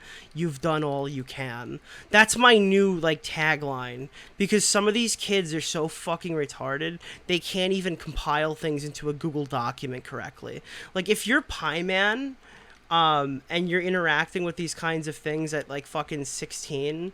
First of all, you shouldn't be. You should be removing yourself from the situation. People should be actively shielding these people from you. You shouldn't be taking a commanding lead and discussing them. And second of all, if you choose to, you better be damn sure you're doing a good job. Because I think all these, like, these Pieman situations and these pedophile predator poachers, like, all of these people just make it harder to actually catch predators. And they just trivialize it and make everything look retarded. I think, honestly, if you just submit an FBI tip line and they do nothing about it, it might be objectively better than allowing any of these retards to make a fucking Google document. Submit and forget should be the new fucking tagline. Don't be a hero, submit and forget. Because at least then you could say, I did something about it. And if they didn't, that's their problem, not yours. Do you dislike Pieman? The most important thing you should take from this conversation is no. I don't dislike Pieman. I think if Pieman or Pie Girl, whatever Pie person wants to be called, comes back in a couple of years and is totally normal, I welcome them to this platform because some of the content that they've put out isn't that bad and would only get better with age. I think Pieman should be fucking off the internet until they're 18 and can legally fuck their own life up. If Pieman comes back normal or as close to normal as possible and just makes content, I think that's like a success story. I just don't think we should be encouraging this person to keep making these terrible decisions when they don't have any family members that are actively shielding them from making stupid decisions. Yeah. That's just a thing you should discuss with your parents or your counselor. Pieman needs to be monitored and wear a keyboard-proof glove until he's... Like, yeah, I mean... And it's not just Pieman. Pieman is just the example, okay? There are so many stupid fucking weirdos in this community that need to, like, do something else. Like, unironically, if you're a 15-year-old in this community and you're only talking to 20 to 25-year-olds all the time, you need to get offline and make friends your own age. Like, I understand COVID was hard for a lot of you guys, but you need to have actual high school experiences so you can learn some social cues. Because Jesus fucking Christ, some of you guys aren't autistic, but might as well be, because you've never talked to a guy or a girl your own age in your entire fucking life, and it's insane. I think that, like, there's such a common culture of adults talking to, like, fucking children on Discord all the time, being friends with them, and it's just, I can't imagine that's helping anybody. But yeah, I don't know. COVID was hard for me in 2020, 2021. Guess what I did? Logged off for a year. I don't blame anybody for being terminally online from 2020 to 2021. Because, I mean, what else were you supposed to do? You couldn't leave your house. But, I do blame people who, enable these like kids who are so stupid to make these stupid kid decisions. Is that why you don't talk with Aiden that much? Well, Aiden genuinely gets on my nerves. I don't prefer to talk to Aiden in a given chance. I'm 25, okay? I'm 25 years old, okay? I don't want to talk to Aiden projects. If I could talk to somebody near my own age, it's much nicer. I like hanging out with Augie. I like hanging out with Tom. I liked hanging out with Tommy. I like hanging out with people who are near my own age or older, because I feel like they've gotten to see the world a bit, like older people, they get to see the world a bit more. And I think they're able to produce some advice that's just all around good. They have more experiences with than I do, and that's great. No adult wants to just sit around and talk to fucking 15-year-olds on Discord all day. No normal adult without self-esteem issues willingly will just hang out with 15-year-olds all fucking day.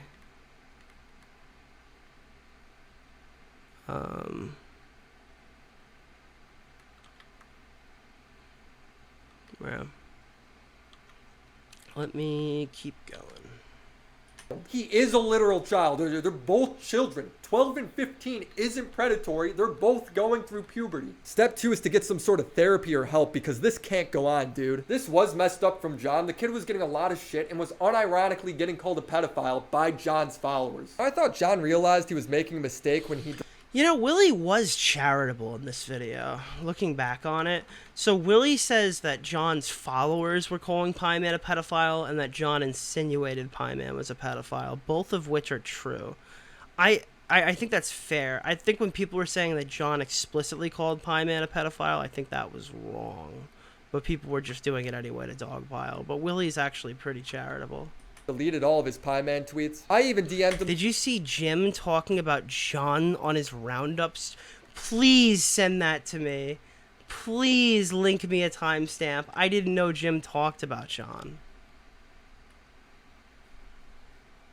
Yeah, Cordwit. I think that's weird. Saying good guy John with a picture of his tweets. And I just want to specify, people are saying it's predatory that John hangs out with 15-year-olds. I want it to be extraordinarily clear that's not my point. That's not even how you use that word. But I'm going to use it now anyway, just so you remember it. I don't think John is fucking predatory because he hangs out with 15-year-olds. I think he's a loser because he hangs out with 15-year-olds. I think he uses them as an ego boost. I think he uses them because these people probably still idolize him in some way, shape, or form. And I think it's just a nice stomping ground where he could be the smartest guy in the room all the time. I think that's why he hangs out with those people. Being deleted. I definitely have sympathy for somebody taking something too far in the moment, especially on Twitter. I thought this was him owning up to it. He then replied to me saying, I deleted all of my tweets because someone was flagging my account, LOL. Tweeted about it. I stand by that 100%. You can disagree, that's fine. The shocking part is that he then went on live stream to call Pie Man a pedophile again, and that he needs to leave the internet. This is not good. This is something I believe you need to get help with. In some way. I don't know whichever avenue you want to take with that, but I think you need to get help because these are the sort of feelings, if you're trying to deny them now, well, earlier, you said in her DMs that these were feelings that you had. John is literally telling this kid that he's... Tag me on Twitter with a John Swan clip. Dude, I think Jim, he didn't rip into Flamenco. Flamenco got really lucky that his shit happened when it did. This clip. From Alunar. Jim, can you please tell John Swan? From Alunar, Jim, can you show me a full video so I can pop out? Is it 347? From Alunar, Oh my Jim, God. can you please tell Not John clip, Swan? not clip, not clip. Because I can't raise the volume this way. I made it to the door. My horse is complaining about something, about not spending time with our child. I left her for dead. More to come soon. I need to build base camp. Is that not it? My voice chat, by the way, from Owlard.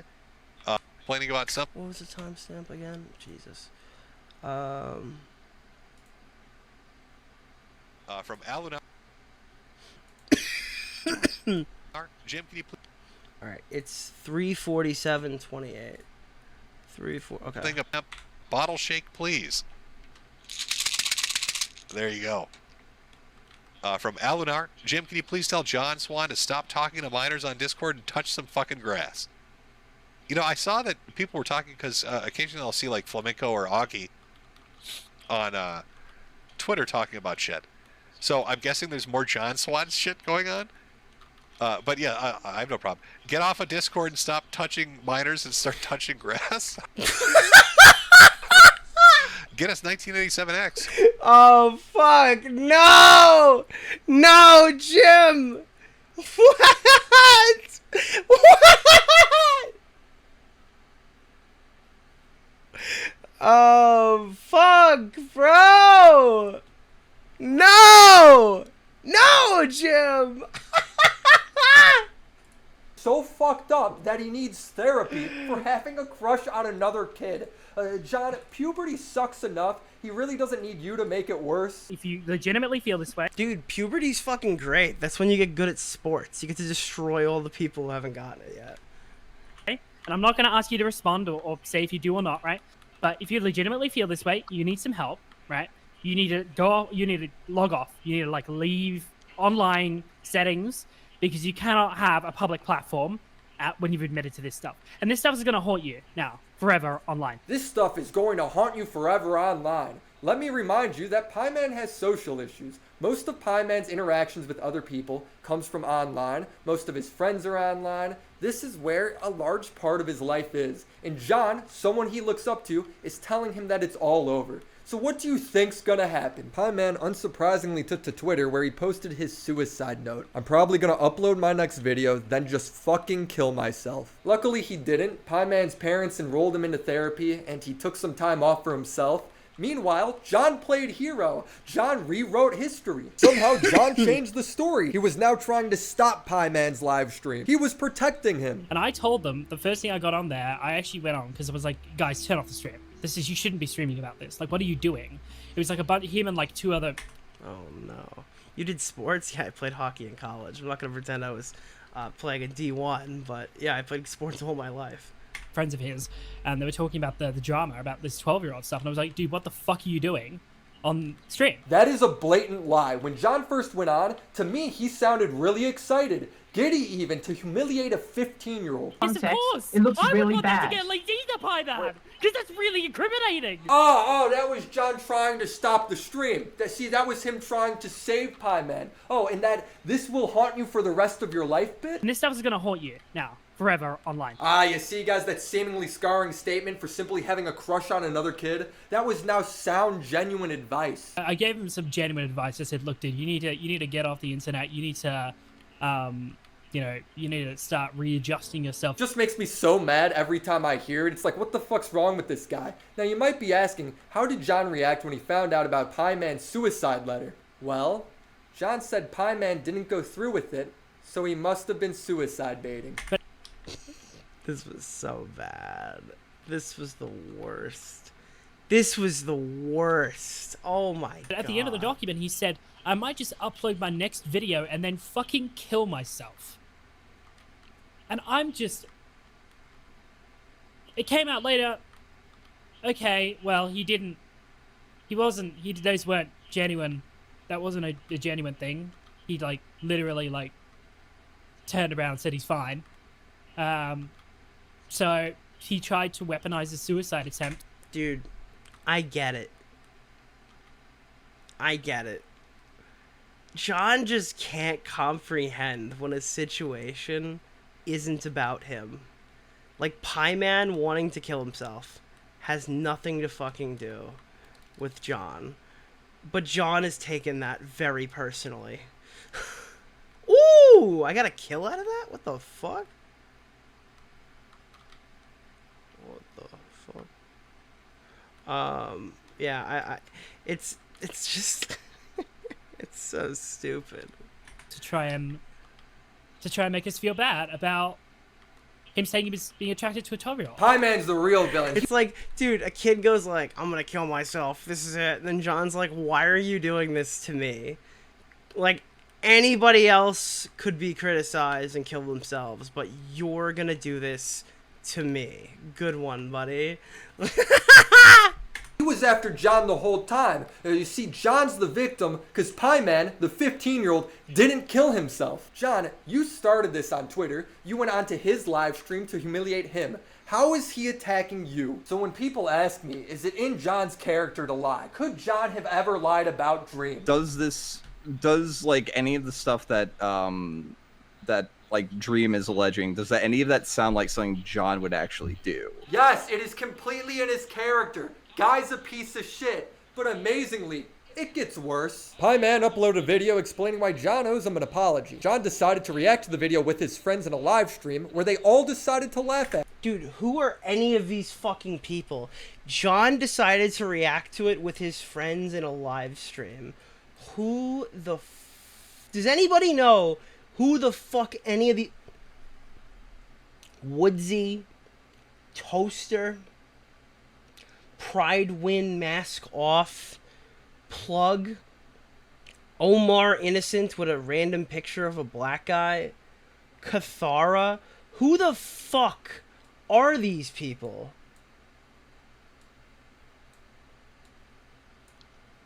Literal fucking who? I think I've provided enough information to prove that John is not perfect. He has made mistakes. Mistakes deserving of an apology. This is why I want everyone who watched this video to tweet #apologizeJohnSwan. You gotta love how sweet Pie Man is. All he said is that John isn't perfect and that he should apologize. It's really not that funny, guys. Seeing that he almost killed himself over this whole situation, I think that's more than fair. Keep in mind that John called Dream the douchebag. John, of course, didn't apologize to Pie Man, so I brought this to Twitter 2 days later, exposing everything from calling him a pedophile for flirting with another kid that's only 3 years younger than him, to telling him it would haunt him for the rest of his life. And what do you know? John would go from saying, I had a good take. I had a good take. To posting a full-on apology to Pie Man. I talked to Pie Man today in private after a few days of reflection. We hashed things out. And although we don't agree on everything, what did he tell you? Well, honestly, it wasn't really much of an apology. I more accepted it because, you know, I sort of was over the drama at that point. He sort of doubled down on most things. He said he still thinks I suicide baited, and he never implied I was anything. The only thing he sort of apologized for is he said he was a bit too harsh on me in the podcast thing, and he could have worded a few tweets differently. Because when he said, "Oh, can I post that we'd work things out on Twitter?" and I said, "Sure," I expected him to say something like, "Oh, me and Pie Man talked, and we sort of worked things out between us." But then he said, "Oh, I apologize to Pie Man, and we're all good now and stuff." And I thought, well, saying that you apologized isn't really a fair claim to make, because most people... I think Willie is making a third video. So many losers in that VC. You mean the one with Pie Man and Willie? How could you say that? I'm reading old messages. I'm gonna go pee, so be right back, gamers. In the meantime, which is it's only been like 30 seconds, I am gonna play. I am going to play. Wait, where is it? Okay, here we go.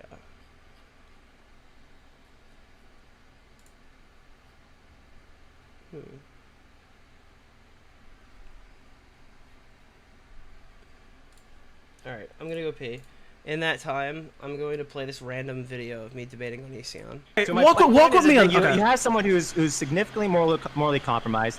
After 2 days of her being around me, she says, "Fucking come inside me," and I'm like, "Dude, that's not why you're fucking here." And after all the shit that she told me about doing cocaine and her going face down in my lap and smelling my dick for some reason, when she wasn't even supposed to be anywhere near that, and being so fucking weird to me consistently, and pushing and pushing and pushing, saying that we would have kicked her out if we found out that she was into us when she wasn't an adult yet. And it's like, yeah, we would have. And that's the whole fucking point. Like, people are like, you're a groomer, you're a groomer. And it's like, dude, look at what she's saying. She is literally saying that they would have kicked me out had they known I was trying to be with them. Okay, and then we take the fucking fall. Now here's the issue with this, Onision. All right, I get to. This is my stream. I'm going to talk now. Here's the problem with that. When we talk about Shiloh and we talk about the things she's done, the answer is always, okay, she could have been abused previously, but she's being a dick right now. When we talk about Chris Hansen, the allegation is that he's not treating you well based on previous fucking things in his life, that getting a guy fucking killed on the To Catch a Predator show. Dude, it doesn't negate the allegation if someone's a bad person. If everything you're telling me is true about Sarah, it doesn't negate the allegation that she makes. Let's go straight. Let's just, keep it simple. What's the allegation? The allegation is grooming. You have to fuck a mind. All right, I've returned. Hello, gamers. Okay, what were we doing? John Swan, Complete History of Lies.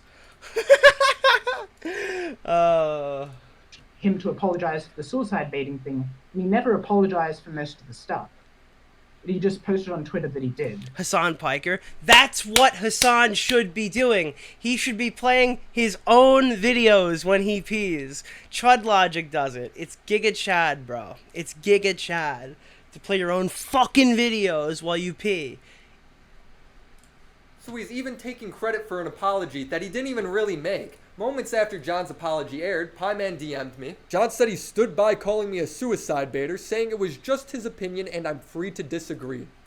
What a nice guy. He also said talking to me just now had nothing to do with you planning a video, and he wasn't even paying attention to the drama. So purely by coincidence, John went from laughing on livestream about Pieman's request for an apology only 2 days earlier to reaching out to Pieman and stealing an apology. All on his own. He never cared about Pieman. He only ever cared about his own reputation. Nick is better than Hassan?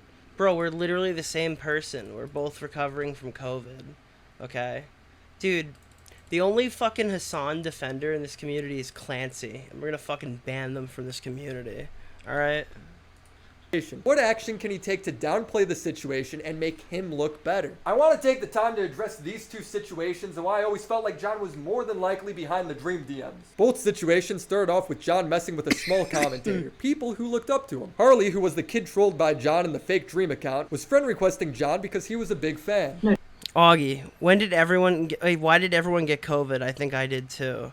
Dude, me and my mom have COVID, bro. I think, oh God. This is so shitty. Alright, let me explain this to you, because I found it funny. Everyone has, like, one schizo family member that you just don't want to be around. So I was at a funeral, and I had a family member there who I was trying to dodge the entire fucking time. And they were just annoying, brain dead, and I wanted to get away from them, and they just kept following me, alright? Fast forward to following this whole situation, bro. Me and my mom get COVID. It turns out that family member who kept following us fucking around also got sick too. That's what you fucking... Well, shit.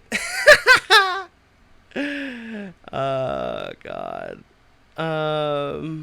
Yeah, I hope they're okay, though.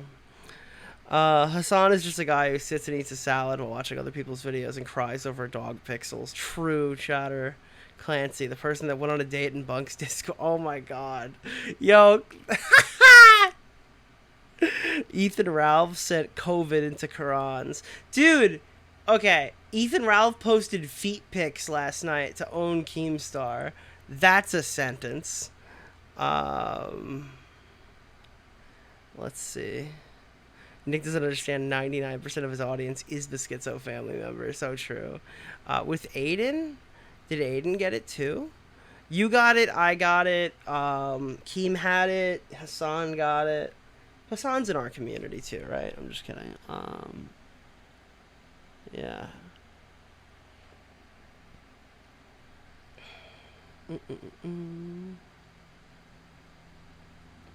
You've had COVID twice in 4 months. Well, listen, Augie. All right? Listen, Augie.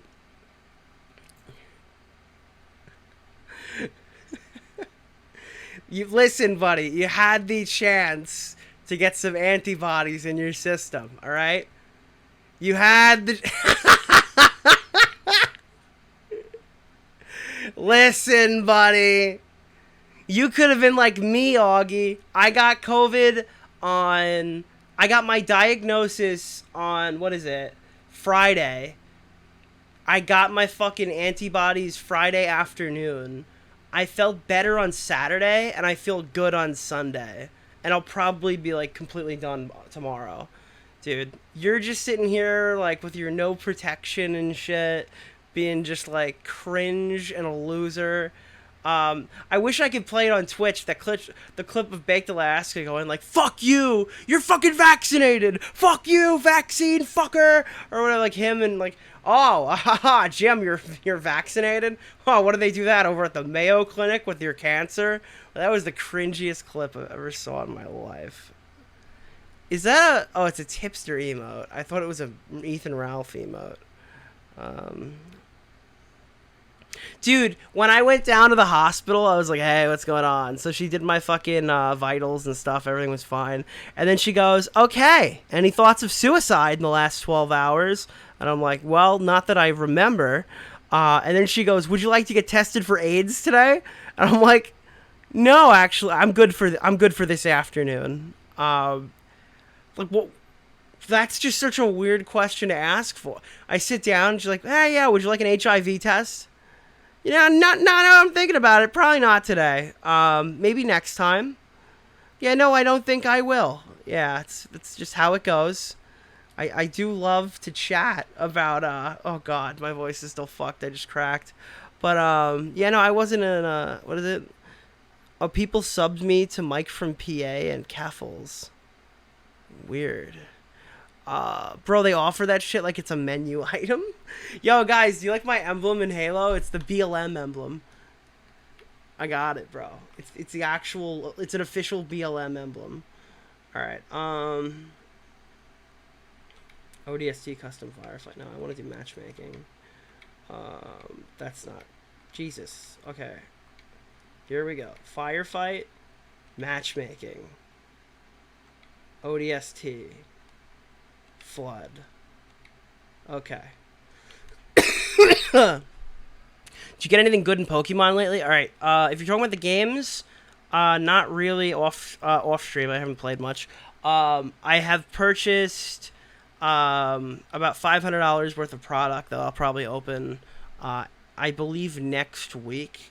On the 6th, I think Thursday I'm going to get my stuff sent out, because there's a Yu-Gi-Oh set with a Ghost Rare Cyber Dragon in it, and I'm trying to pull it. So I bought 2 boxes of that.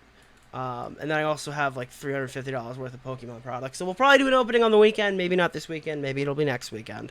It's a little lighter than last one, but this time for Pokemon there'll be more packs because I bought a booster box, which has 36. So there's going to end up being more packs, but and less garbage. Instead of a $700 opening, it's going to be a $500 opening. Anyways, let's keep going.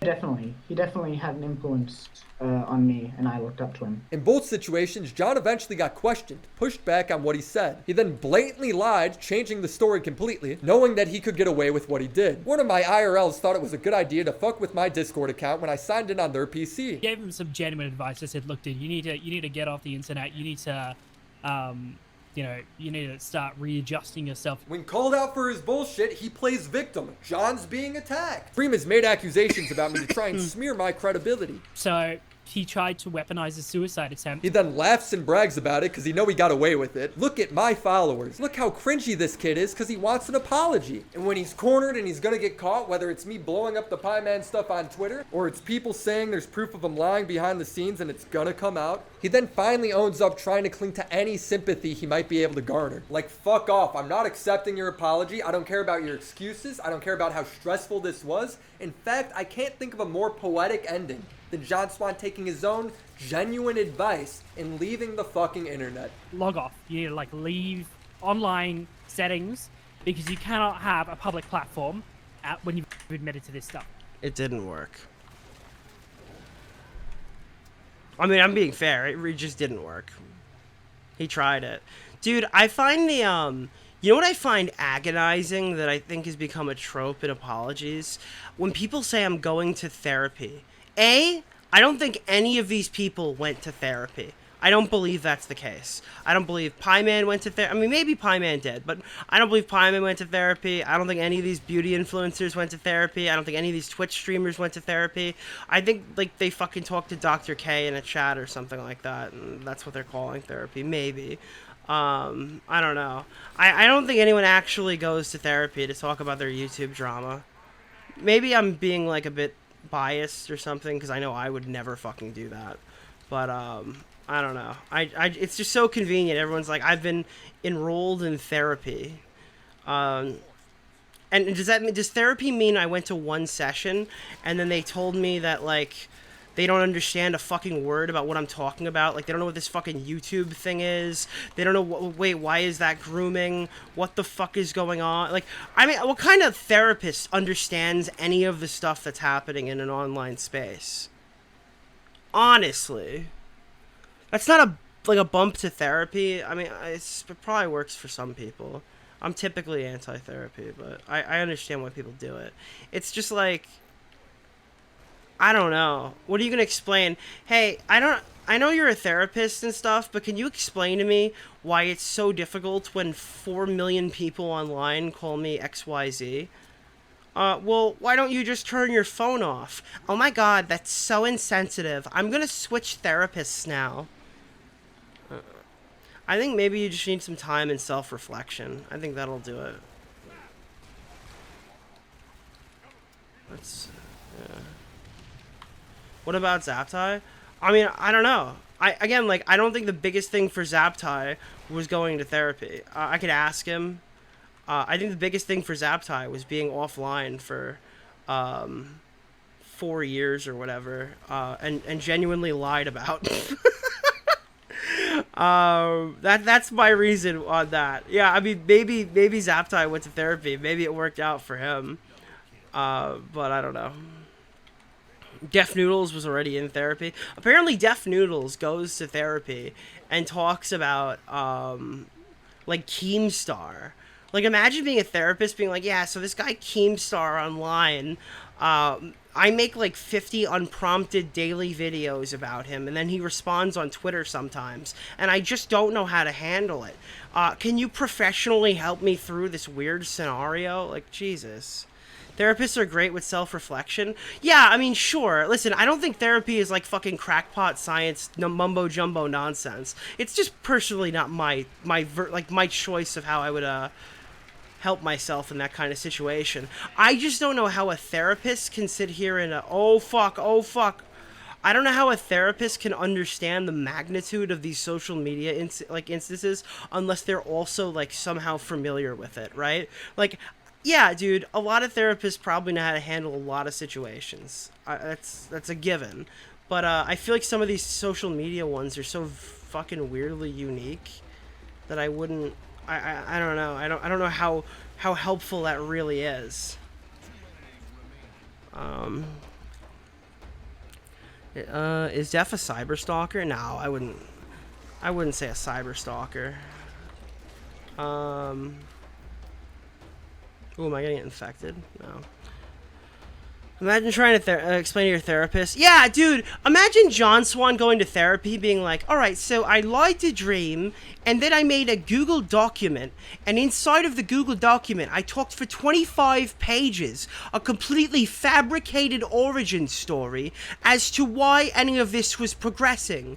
And in that time, people found out that I was actually lying, and they started bringing up how I called a 15-year-old a pedophile. So what do you recommend, doctor? I recommend you get the fuck out of my office.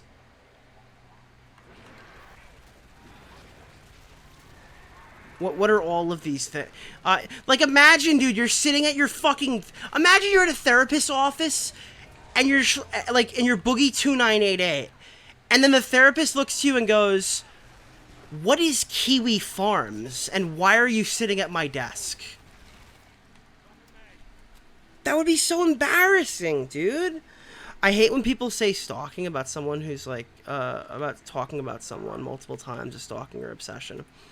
There is definitely, like, stalking. Stalking is like showing up to, like, every stream, sending shitloads of emails and messages, and usually doing it in a case where there's no, like, profit point or reason to do it. So, like, if you're like, because I genuinely think if you're, well, that's weird, Marines are here, what the fuck? I think it's much more weird if you're a person who does exactly what I do, but you do it because it's, like, something fun to do in, like, a pastime. That's the weirdest shit for me, because, like, you have a job, a family, and you sit here and you, like, hang out and, like, I don't know, talk about YouTube drama 24/7 and have no interest in making content with it. Those people are, like, fucking weird to me. I think you could be casual viewers and enjoyers of it, but when you're, like, I think it's a lot of the internet forum people are fucking weird stalker people. Like, those people are fucking weird. I would call them that. The way Nick Cartoon's therapist is an asshole who's just about had it. I am an asshole who just about had it, so all of my fucking things will be about an asshole who's just about had it.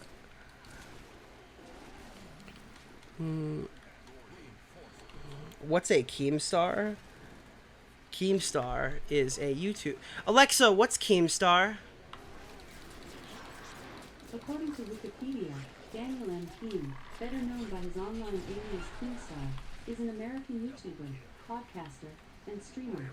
A controversial figure, he is best known for being the host of the internet popular culture news show Drama Alert. He was born on March 8, 1982, in Buffalo, Alexa, who is Baked Alaska? According to Wikipedia, on Team Joseph Tim Gioni, more commonly known as Baked Alaska, is an American far-right media personality. Gioni gained attention through his advocacy on behalf of alt-right and white supremacist ideology, and through his promotion of anti-Semitic conspiracy theories such as white genocide and Jewish control of the media. He has also used the alias Tim Treadstone. Thank you. Alexa, who is Bo Blacks?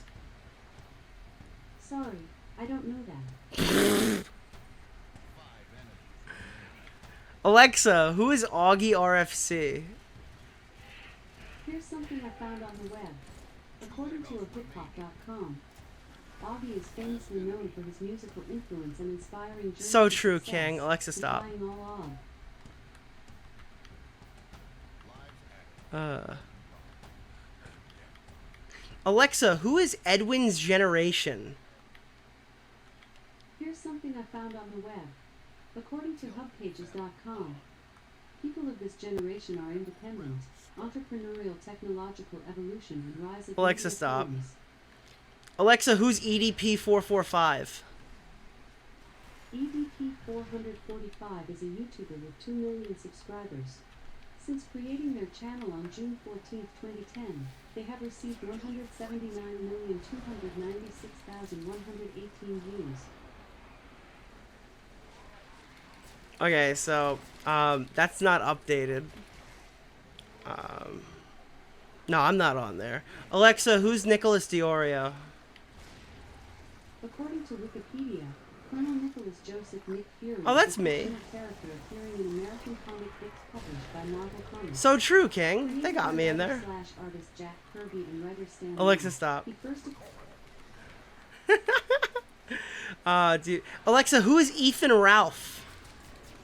According to Wikipedia, Ethan Oliver Ralph is an alt-right American podcaster who came to prominence as a leader of the Gamergate harassment campaign. He doxed and harassed game developer Brianna Wu, and his blog, The Ralph Retort. His primary platform is his podcast, The Killstream. Ralph has been banned from services including YouTube, where he formerly hosted his show. Jesus, that was the most biased description I've ever seen. Holy shit.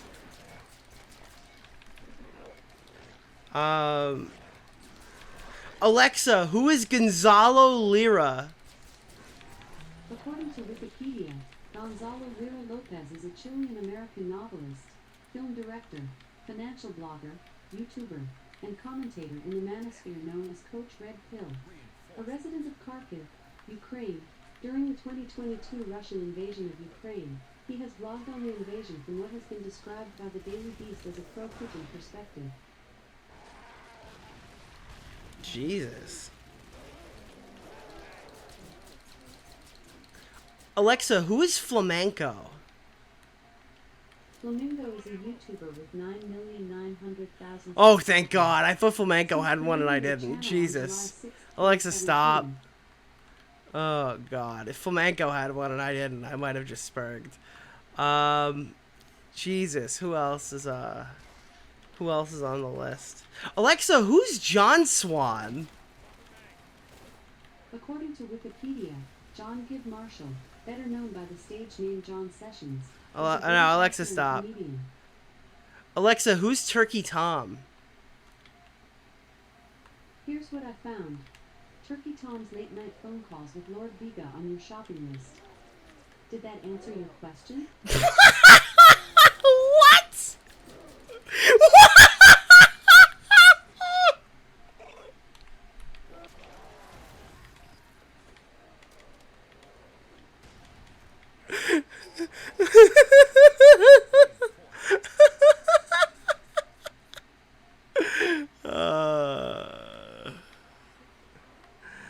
That's so funny. That's good. That's good. Alexa, who's tipster? Here's something I found on Wiktionary. I have a couple definitions for the noun, tipster. 1. A person who provides tips or advice to others, for example on the form of racehorses or the stock market. 2. One who provides tips or hints on how to Alright, Alexa, succeed stop. at a game. Alexa, who's Mr. Medicare? According to an Alexa Answers contributor, played by Tom Penny, Mr. Lockhart is a clumsy character. No, Alexa, in a stop. cartoon TV series Nothing in there. which he owns a candy store. Alexa, stop.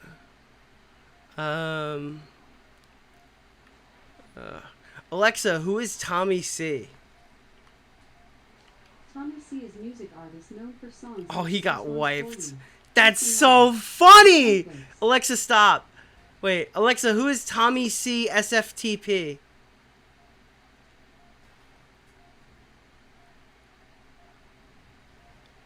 Alexa, who is Tommy C SFTP?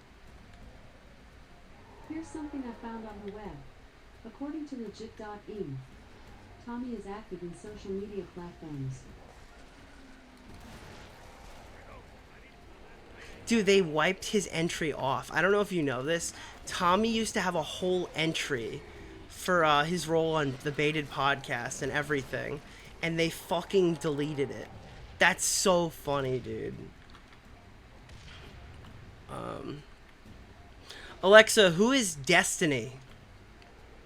According to Wikipedia, Destiny is an online-only multiplayer first-person No, Alexa, video stop. game developed.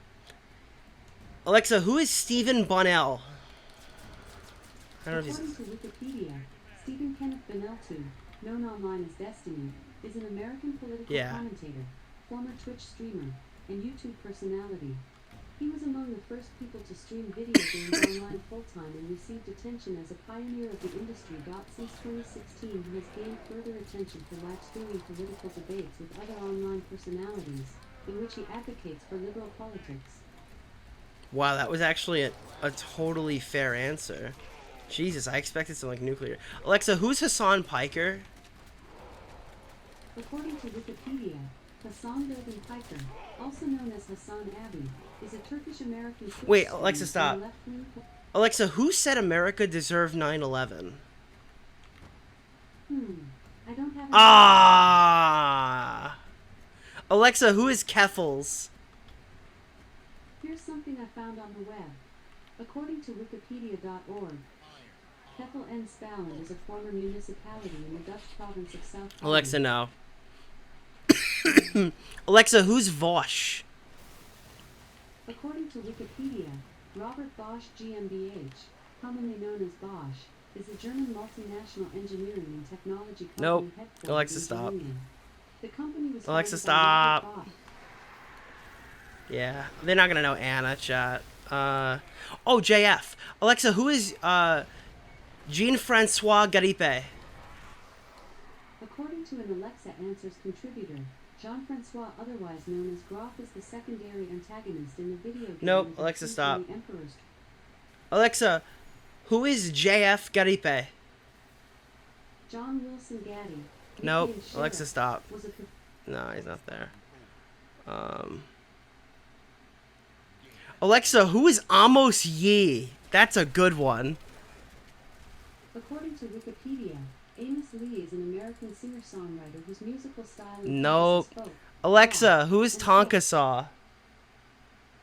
According to Wikipedia, Tonka is an American producer of toy trucks. Alexa, The stop. company is no- No, it's not. Alexa, who is Bunty King Anand Virk? Here's something I found on the web. According to Decatur.com, Anand joined Green King in August. No, Alexa, 2001 stop. as managing director. Yeah, I think we've pretty much wiped all of those off. A lot of it's through, like, famous birthdays. So people with famous birthdays will have an Alexa entry. Boblex got one, so he'll probably have it soon.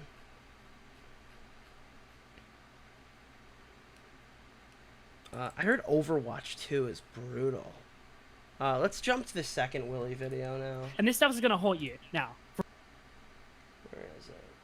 It's the call. The fallout is here. John Swan has left the internet, and I think it's important to reflect on the impact this drama had. If you don't know what I'm talking about, I made a full video exposing John Swan as a liar, manipulator, and prove that he has a history of doing it. On Twitter, if there's one thing you probably noticed, it's that a lot of people were more hurt than mad, especially people who were close to John. Boblex, a creator who has autism and educates people on it, was used by John to validate his lie about his autistic 12-year-old family friend hacking his Discord. Boblex, after finding out John lied, tweeted, "Here's another thing that bothers me about the John Swan stuff that is specific to me. John talked with me in depth explaining how the 12-year-old using his Discord account was autistic." Dude, this tweet was such a banger for fucking Willy. Holy shit, dude.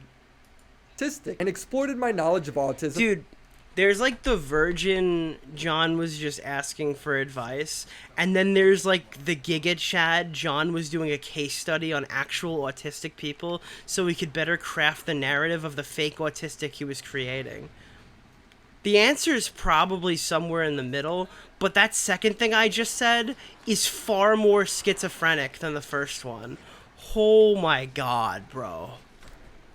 To craft a false narrative. I hate that I was used for that. He was saying stuff like, "That's what an autistic person would do, right? They know a lot about technology, but not social stuff." I like how John's big scheme revolves around selling his fake autistic family friend as Rain Man. Augie tweeted, "How do you tweet stuff like this knowing you lied and weaponized all your friends? The dumbest lie ever told that's now snowballed into a complete backstab. Unbelievable. He let Cordwit receive death threats over a lie he could have resolved at any point. Cordwit has since left the internet." The reason these people are so upset isn't just because John lied. It's because we all heard a Discord call where Nicholas DeOrio confronted John on the lie, and the severe lack of empathy from John is something you really have to hear to believe. After my first video, Nick did give me permission to leak this. I think he just wants to get away from the whole thing. In an attempt to do this as efficiently as possible, Dude, I wanted to get away from it so bad last year.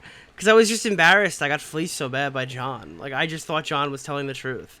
And everybody kept jacketing me, being like, dude, Nick was just protecting his friend. He just wanted to believe his friend was telling the truth. And I was embarrassed because I believed he was telling the truth based off of his arguments, not because I was friends with him. But I was just getting so sick and tired of getting jacketed by everybody trying to, like, you know, because I guess they thought that would make it better and that, like, people would pity me more if they said it in such a manner where it was like, no, guys, Nick's just a biased piece of shit. No, dude, I'd rather be like, I was retarded in this one drama than be like a biased piece of shit until the end of time. So yeah, no, I literally just wanted to like have it said that like I just got the story wrong and they just wouldn't let me, so I wanted to be away from it as fast as possible. If you go watch any of the streams, like I'm correcting them, and they're like, dude, the argument's so stupid, Nick was obviously no, I was not. That is not what I was doing. No, dude, the argument was so stupid. Nick was obviously protecting his friend. No, that's not what I'm doing. Yeah. To relinquish anything I have to some people I'm cool with and allow them to use. Is Bo Black's a guy who genuinely tries to see the good in everyone? I mean, mostly, yeah. I think that's a fair, explanation. Keem was so obnoxious around this. Everyone was so obnoxious because there was so there was a group of people who were mad that John did stupid shit, and those were mostly people who were former fans and angry or former friends of John. I would probably find myself in that category.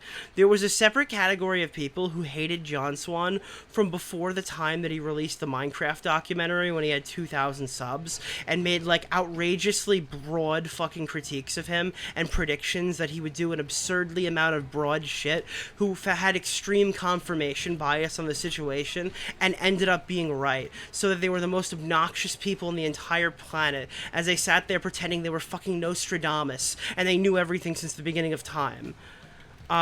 Those people are and were the worst people that I could possibly have been around in that situation. Majority of them, that's like their bread and butter, and that's how they basically categorize every single person. Yeah. And you're saying Tommy C, and it's not just Tommy C. There were other people in the situation behind the scenes who were absolutely obnoxious the entire fucking time and made this even more unbearable than it had to be. Their judgment / have access to me for any reason they need. Just say his name, bro. I should ban you because I already said his name before you typed it. Other than that, I got you guys your confession. I'd like to be done. So thank you, Nick, for everything you've done. I probably won't interrupt too much. I think it's better if I just let John speak for himself. But I will set the scene. At this point, Nick, everybody really besides John, has heard about the leaked DM from over a year ago where he admits to trolling Dream. This is Nick confronting him. Hello. Hello. All right. I returned. All right. I'm not mad at you. I just want you to, like, 100% assure me that there's no possible way, there's no mix-up that could have happened. Like, there's no way that you could possibly be not telling me the entire truth. No, there's no way. There's no way that you could have, like... You're good, I was just fucking around. Nick wouldn't let Augie leak the call on stream. Here's the deal. I didn't want this call coming out because I thought that John had already, like... not owned it, but he wasn't, like, saying, no, this is not what happened. Obviously, at that point, I would have dumped the call. But, like, I didn't think we needed to. Then I said I'd give it to Willie, so I didn't want Augie to leak it before Willie had the opportunity, because it was given to him. And then Augie pulled it up on stream and leaked it to everybody, because then everybody had, like, my personal link to it off my unlisted clip. Because I don't know if apparently YouTubers don't know this, or at least viewers don't know this, that something that YouTubers typically do is if there's like a clip they want to show people, like a bunch of people, they'll upload it unlisted to their channel and they'll share it. Like, I had no intention of making the John Swan calls public. I used it so people could easily download it or watch it, right? A similar thing happened earlier this year when a clip of me and Tommy talking on a Twitch stream was something that I downloaded quickly, threw up on my channel, and sent to him. That was categorized in such a manner, like implying that I was going to like release it and expose him, when in reality, it was just a time-stamped thing I got from the Twitch stream, so I could just have it and not have to go find it later and then send to him. Tons of people do this. I have so many videos on my second channel that are private of just things I've sent. Like when me and Tom collaborate, we'll send our files and stuff like that over YouTube. Like I'll upload it and he'll download it from there. And I intentionally didn't want people to leak that link, so I uploaded it with a swastika. Because I didn't want people to pull it up on their stream, which was so funny. You make it unlisted. It doesn't add up, dude. I can't tell you what I know, because it's just like, I don't think the person's gonna release it. And it's just like, oh, this is so fucked. Apparently there's like a lot of people who know now, and I just got told tonight, and it's like, I really can't give you any information on it, because I don't want you to just go and message them. I'm not gonna do that, but I have a feeling. So then who is it? Who it is? Keep in mind, my on this thing, you hear me talking over John a lot. It's because the audio is fucked. For some reason, it does this all the time. I'll have to remake my thing in OBS, but it'll just get a delay after some time, and I don't know why. I have no idea what causes it. Happened on my old machine. I think it's a glitch with OBS. I just have to remake my scenes every now and again. And there's also the similar glitch with my mic roboting. I don't know what that is either, but yeah. I like how Nick's telling him, you're caught, it's over, you're caught, and he's still trying to worm out of it. I have been hit up recently. Yeah. By someone. Tro. This totally adds up to what I'm gonna say. Yeah. Okay, keep going. About Primic. Okay. What about Primic?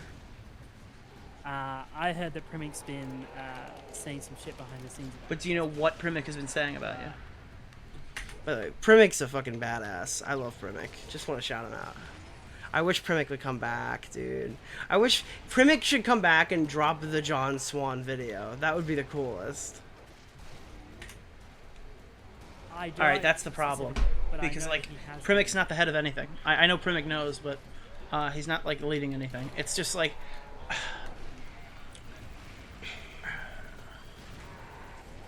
There's no way...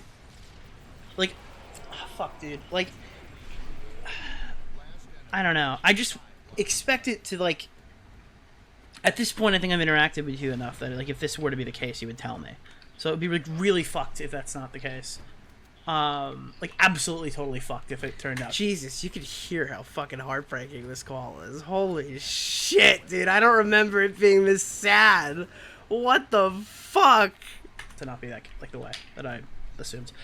Yeah. There's no way that you and Cobra were just fucking around with Harley or whatever, and then you didn't expect Dream to respond, and you just said, like, you made up something on the spot or whatever, and then you just, like, you weren't expecting it to ever come back up again, and it came back up again, and it was just a big shit show, and you just tried to bury it, and then it got bigger, and then you just fucking made it up. Jesus Christ, that's the whole plot, Nick. What the fuck? Wait. You just said, like, you made up something on the spot or whatever, and then you just, like, you weren't expecting it to ever come back up again, and it came back up again, and it was just a big shit show, and you just tried to bury it, and then it got bigger, and then you just fucking made a document. There's no way that's what happened. That is exactly what happened. I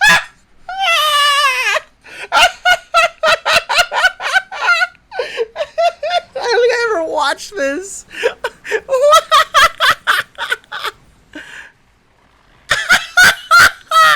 You gotta keep in mind, by this point, I already knew everything. Jesus. I'm trying really hard here because Nick.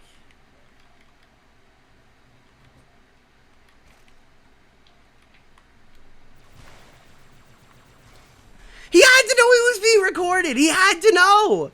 This is Dude, a I'm not gonna go long make a pause. fucking video on you. Okay, I'm just asking because I want to know. All right, I might though. Now, fuck you, 2021 Nick. 2022 Nick might make a video on you, dude. I'm the only guy. I don't think. Wait, did I ever say that I'm not gonna like record or leak it? I don't know if I said that, but I was the only one honest where I was like, yeah, I'm not making a video on you, dude, in the call. I heard Tipster. Maybe I'll have to eat my words on this. Didn't Tipster in his call go, dude, I would never record you, bro? And he was just fucking straight ripping him last week. Like, holy shit, would I never go in a private call with drama with Tipster after that. Like, I don't hate Tipster. I like Tipster a lot. But, dude, honestly, to be honest, and I don't even blame him. That's the other thing, is if I was totally fucked and I needed to talk to Tipster, it would probably be, like, totally justifiable to shit on me. But, fuck, dude. Holy crap. Because, like, I feel like I already know the answer, so it's like really like there's no reason to lie to me.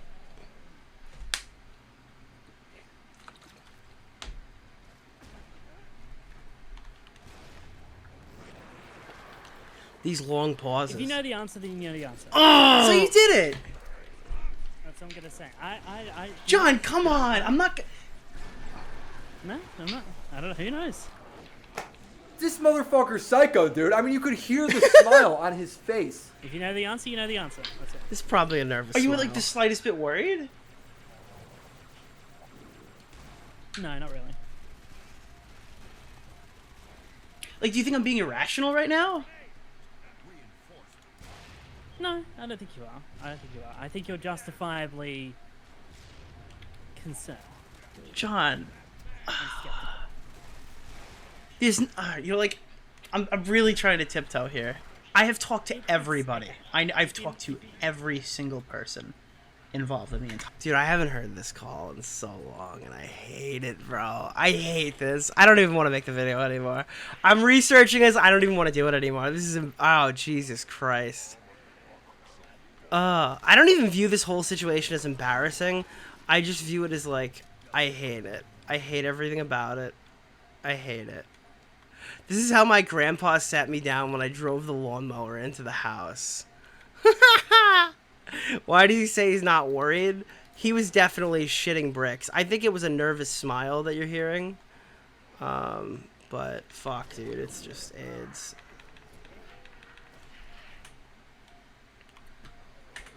Oh, fuck me, bro. Higher thing. Like, all of the people. Not like Harley and Cobra. Like, I know, like, I've gone to, like, talk to most of the old NCO people.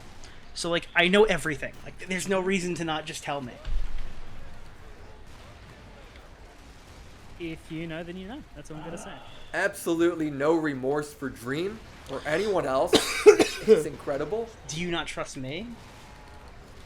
Which was pretty much valid. It's not that I don't trust you. It's that, no, if you know, then you know. That's what I'm gonna say. It's nothing to do with not trusting you, though. That's such a weird answer. No, I guess it was justifiable to not trust Well, me. how could it be more complicated, John? I laid out exactly what I think happened. It's a yes or a no. You are justifiable in believing that's what happened. Is there a reason why that's not what happened? Please, just give me one. Just give me a reason. There could be several reasons why. So then why can't you just tell me what they are?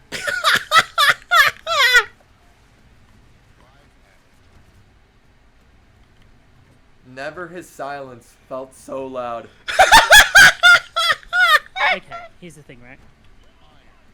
I know you talk to people. I know, you talk to me about things that other people talk to you about. We share information. This is what happens. It happens all the time, okay? Dude, he really... Maybe he didn't know he was being recorded, but he had to know the game was over. I don't get it. You know, he had to know the fucking... He had to know the train just entered the fucking station. If it had gotten as far as me, and like... I mean... I guess maybe he thought I was gonna lie for him and not say anything publicly. I don't understand, like... It might just be cope. Maybe I'm overthinking it.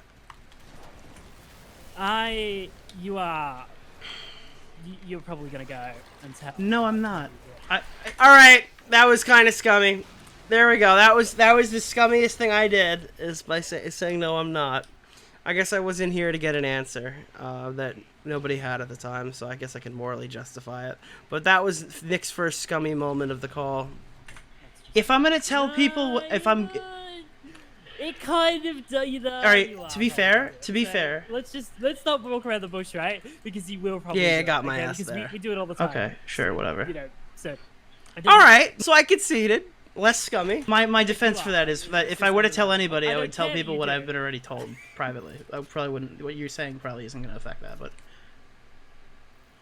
Well, I don't think that you. I don't know. Look, there's no problem with you doing that because you know we all do it, and it's just what happens, and we exchange information. So I'm not going to say anything at this time. Just a reminder, John did not murder anybody. He was trolling. So it's insane that even right now he's trying to keep up the lie. Yeah. If everybody already knows, then why? Do you think they don't have? All right, wait. You think they don't have you saying it? This is where, all right, this is where psychopath Nick enters the conversation. All right, I think I just heard the snap. Too.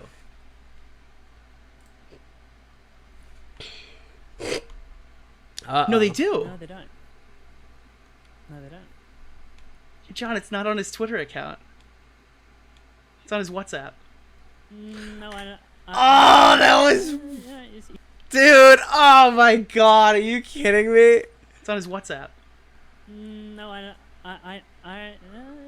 it's not me that sent that. The kid sent it? I don't know who that is. John, this is crazy. All right, this is where the bluff comes in. Jeez, oh fuck, bro. Easy. I don't know who that was. John. I don't know. Who was that? I don't know. Oh, God, this is super fucked. This is... Why couldn't you just tell me not to make the video? That's all I want to know. Why wouldn't you tell me that I'm putting myself in a really stupid position and just to stay the fuck out of it? Why couldn't you just do that, dude? Just gonna add context here. I believe Nick is now talking about a privated live stream where he defended John. No, I was talking about a privated video, which is unlisted, not privated, where I defended John. It's actually worse. I made a video on my second channel where I defended John. And I gave my logical retelling of what I thought had happened, which was brutally wrong. So I was mad, I'm putting my own credibility on the line here. You couldn't tell me, hey buddy, maybe just stay out of this one. Yeah. Oh god. It goes a little bit deep. How deep is this, dude? Is this are we entering a satanic cult, dude? Are we going to fucking... Unless, I think it's still accessible through a playlist on my channel. It was supposed to be. I never intended to hide it. I just didn't want it up because it wasn't correct information. Maybe someone's reposted it too. But the intention was always to keep it public. Comet ping pong with this? What is this? Is there a Or pedophile ring I don't know about? No, it's not. Is somebody out to get you? No, it's nothing to do with that. But there are definitely people that would try to use this in the future. Wait, hold on. Are you worried that people are going to use this in the future, or are you worried that people are going to disprove you publicly? Are you worried that this is going to come back to bite you, or are you worried that this happened? No. Both. So it happened. Oh, fuck, dude. Why can't you just answer me straight up?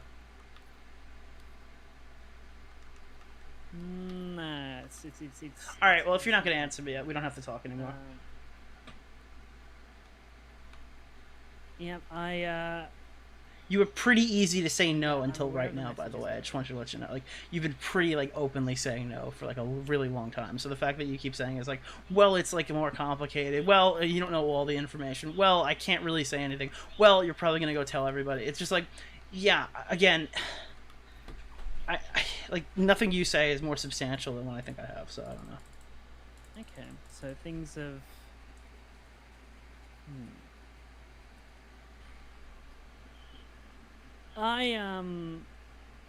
I spoke to Troy the other day. That's how I know. Yeah, there it was. That was it. Because I spoke to him after a long time of not. This is the same guy who stomped Kai Weiss in a copyright. That's the part of John that sucks. Is that John nuked Kai Weiss. John was genuinely really good throughout the whole Chris Hansen and Susie Lou stuff, despite the people who complain about where's the lawsuit? Where's the lawsuit? Doesn't mean John lied about a lawsuit. Tipster, he saw whatever John saw. If Tipster says John lied about a lawsuit, I would believe him. It's totally possible that there was they were planning to do some kind of a lawsuit, something fell through, and it never happened. There were shitloads of DMCAs filed to that website implying that they were at least trying to take shit down. I still genuinely believe that John was telling the truth in that instance, and I have been shown absolutely nothing to the contrary as to why I shouldn't believe him there. Now, and he also got the elusive pedophile allegations correct. So, like, John, again, has been really good before, during, and after a lot of these controversies. It just sucks that he has, like, no self-respect to, like, I don't know, to put himself in a position to succeed. It's just the part that sucks about the Cammy stuff is he battled back about halfway over the course of a year, gaining back a lot of the reputation that he had lost. And just to throw it away like that, it's extremely sad. At all, and we had about an hour conversation. And basically the outcome of that was he had told people, but it wasn't as many as what I'm. What made it to me? So they told people. I assume things have. Yes. Things have spread. But that doesn't really matter because what matters is where it started, and if that person isn't going to come forward with anything, then it doesn't really matter. I mean, shitty screenshots coming from third hand doesn't mean a thing. So you're basically just okay with saying that, like, it didn't happen because Tro's not going to put up a screenshot. Yes. This guy was willing to lie till the last possible minute. Honestly, I'm at a loss of words. You know what? That's another reason. That's another reason I was okay with putting it out. Because in the call with me, he's literally telling me if no one's going to prove it, I'm just going to say I didn't do anything wrong. And then like 25 minutes later, this guy posted a full apology. That's another thing that drove me crazy. Is like in the call, I'm like, all right, so you're willing to lie because Tro doesn't want to get into drama and won't finish you off? Yes. Then I put it out on Twitter and he's like, I've spent a lot of time thinking about this. Like 20 minutes later, dude. Are you kidding me? Oh, so stupid. This guy's ego is so big. All right, man. I'm not mad at you. I'm not gonna like fucking. I don't know. I'm just like, I kind of am. Like, not gonna. Oh my god, dude, this is. Dude, I couldn't do it anymore, bro. Mad at you. I'm not gonna like fucking. I don't know. I'm just like, I kind of am. Like, not gonna lie. I kind of would have. No, you justifiably are, and I understand if this impacts things later on down the line. I just feel like you could have just told me right off the bat. I think we could have figured it out. We could have figured this out like literally day one. You didn't have to make that thread to address it. We could have totally figured this out when it was just a Reddit post, and we could have figured it out. I don't think so. I don't know. I love how the dude is totally screwed. The ship has already sunk and he still can't admit he could have handled it better. You're right, John, you handled this the best way possible. This was the best outcome. When I was doing research for the Pie Man story, I had two choices. I could either make my video right then and surprise John with it, or I could bring it to Twitter and see what John's reaction would be. I've always known John as someone who can never admit when he's wrong, so when I saw his apology to Pie Man and read the line, and although we don't agree on everything, I knew instantly he probably didn't apologize for much. There is some more to this call. In fact, there's a whole nother call. I think a certain turkey might be going over that, but for... Dude, and then Tom, I don't think even showed the second call. The second call where I'm just angrier, and I'm like, actually, you know what? I am angry. Actually, fuck you. Actually, like... Oh, God. I actually forgot this wasn't in there. Let me see. I just want my own name. John Swan. I'm not even. I can't. Oh, there it is. Okay. No, I think on these situations. Oh fuck! I baited myself. Like, if I think somebody's about to fuck me. I know. All right, I'll talk to you later. By the way, that's Tommy C defending my right to record this call. No, I think on these situations I do flip it on. Like, oh, okay. On these situations, you do flip it on. You don't just go on your stream and cry like a little bitch, say he recorded me and called me a loser. He recorded me and called me. Maybe you should have flipped it on that day, I guess, instead of just telling everybody what you think you remembered. Just saying. There's not like if I think somebody's about to fuck me. Yeah, I know. it's All right, coming. I'll talk to you later. Talk to you. Hello. Hello, hello. All right. I returned. All right. I'm not mad at you. I just want you to 100. Okay, that's the first call. Where's the second call? Terrible. All right, can you guys wish me luck before I go back in? Good luck. Is Primic in the Good call? luck, buddy. Sure you record. All right. Dude, if I intended to release this file, I would have cut everybody else out of the call. Like, this was just a raw file. No one was ever supposed to have this. All right. Yeah. Same with Swan, I guess.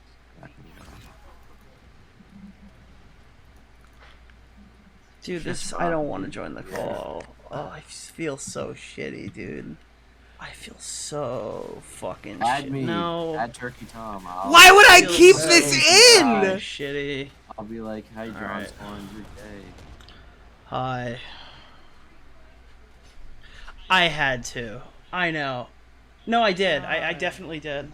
No. What? Wait, and this is after... Wait, hold on. This is so much funnier. This is after I tweeted out that John did it. So before John... Alright, so John tells me... This is the stage of John. John tells me that he's willing to lie because he knows Tro won't out him. Then I out him, and then John tells me that I should not have outed him. Then I yell at him in a call, and he releases a full apology that he should have put out to begin with. And I'm supposed to agree with that apology? Holy shit, that's so funny! And this is all in the span of like an hour!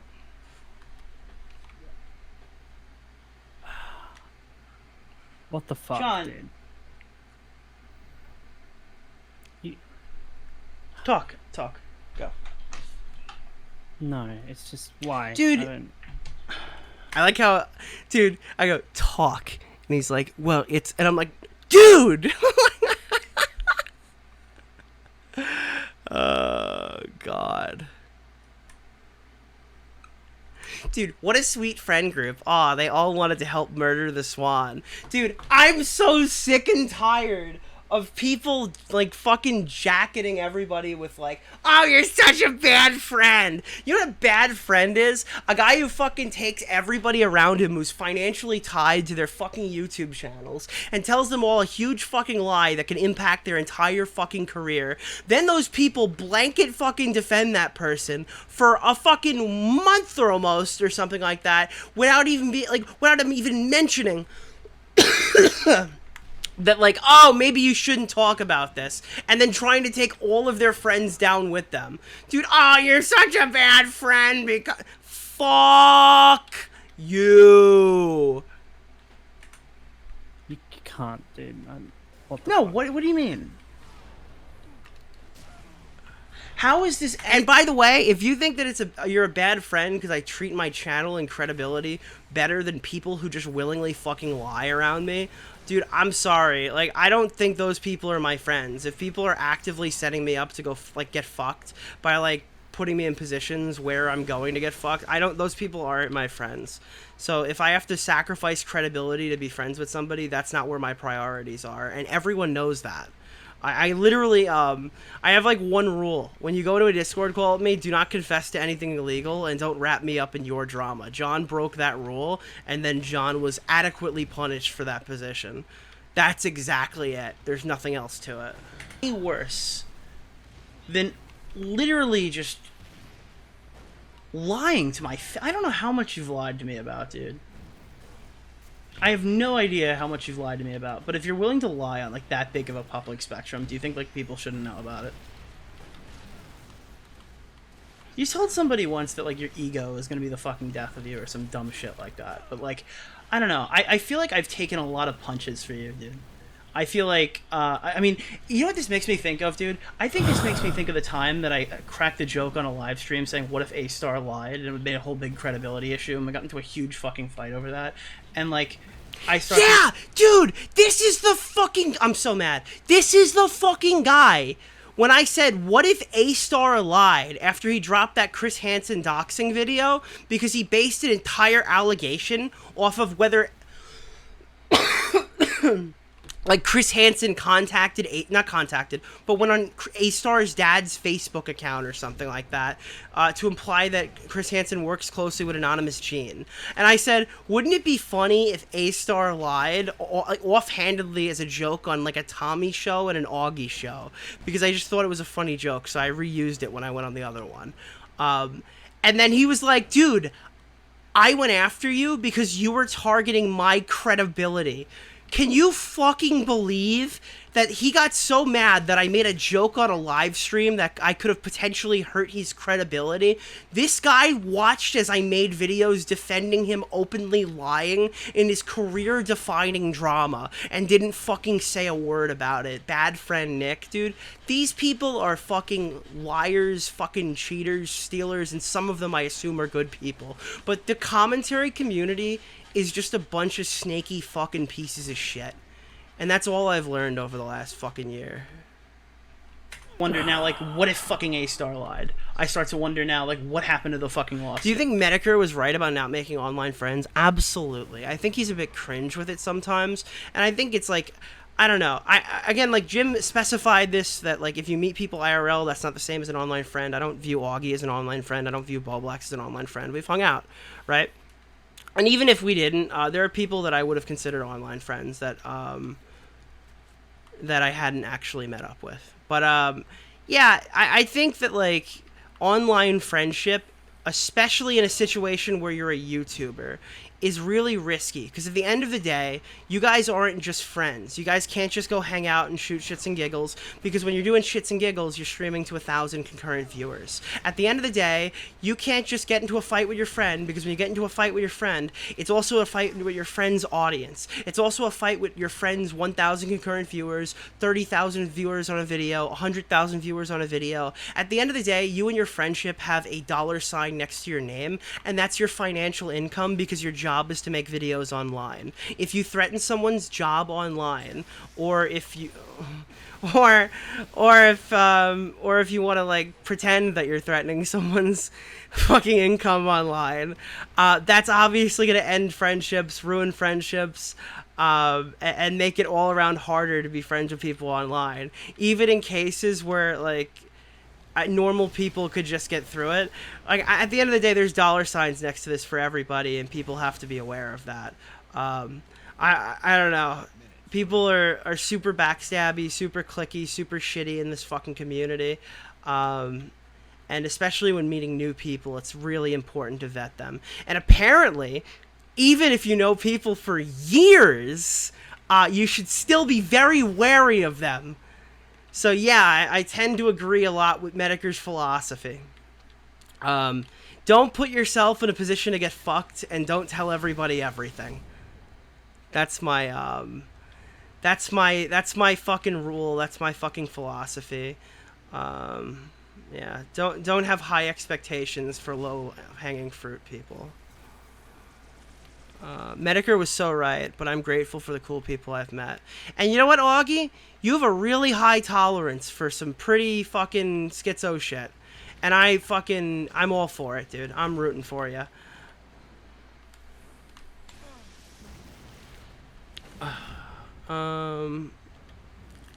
Yeah. And I'm very glad I met you, Augie. How's that? That was a nice moment. And I'm glad that Smaggle met you, because I don't think he'd have a single friend online with that. I'm sorry. Yeah, everyone goes down eventually. Yeah, I mean, in general, everyone's going to have a fall from grace in some capacity.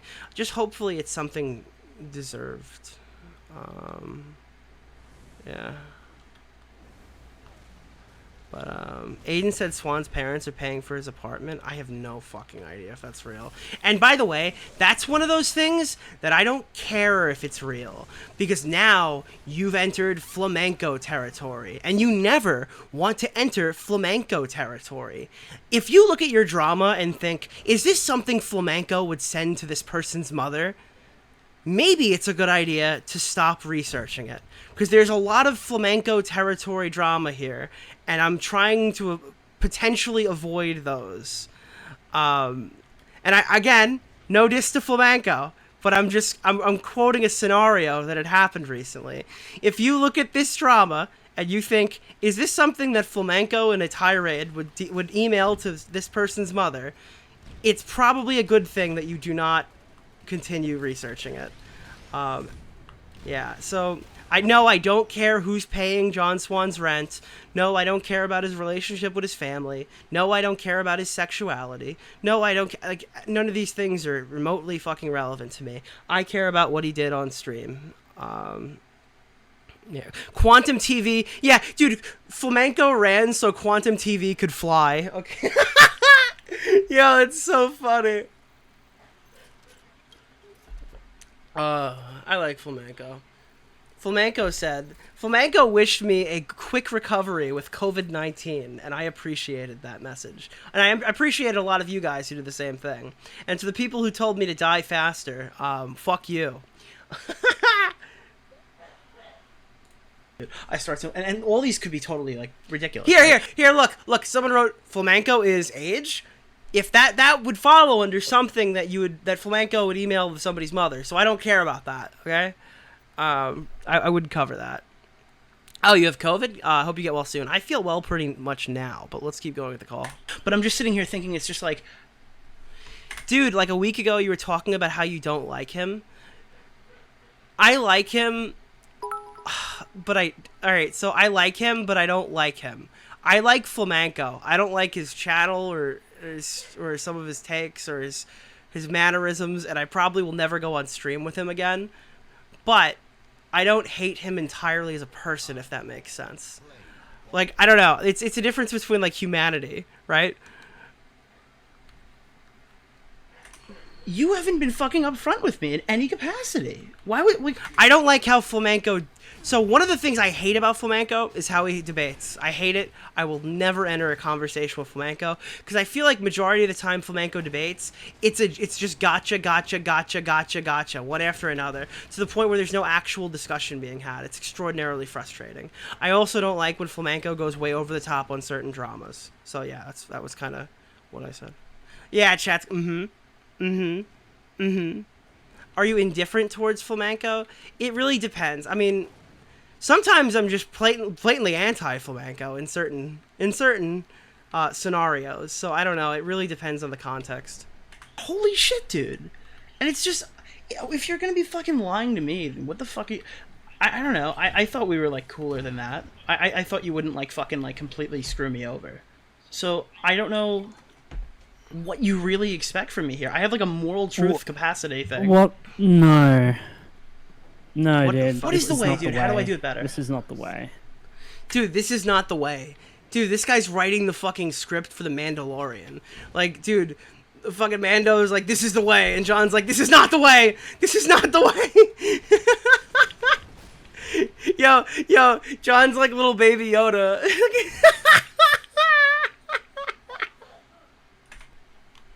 Fucking delete that immediately. What did I do wrong? Delete it! You gotta delete it!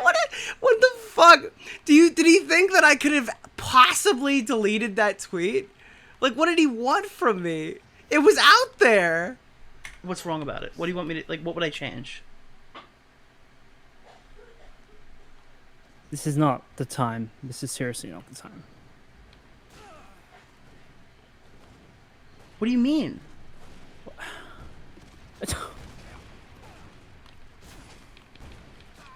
Dude, you know what's crazy? Is I bet he probably hopped from this call into a call with Jacko being like, dude, I couldn't convince him, bro. I tried my best. Meanwhile, in this call, he's just like, it's not the time. If you don't delete it, I swear to God, I'll kill myself.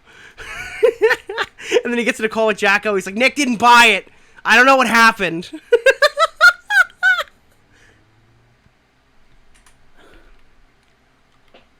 This is... No. Just... What the fuck, dude? Look, dude, I feel bad enough already, but I'm not gonna just sit here and just, like, get fucking guilt-tripped. Do you have something to say that makes this make any sense to me? I just... Okay, alright. Come on, dude, just tell me the sob story so I can tell you I don't fucking care about it.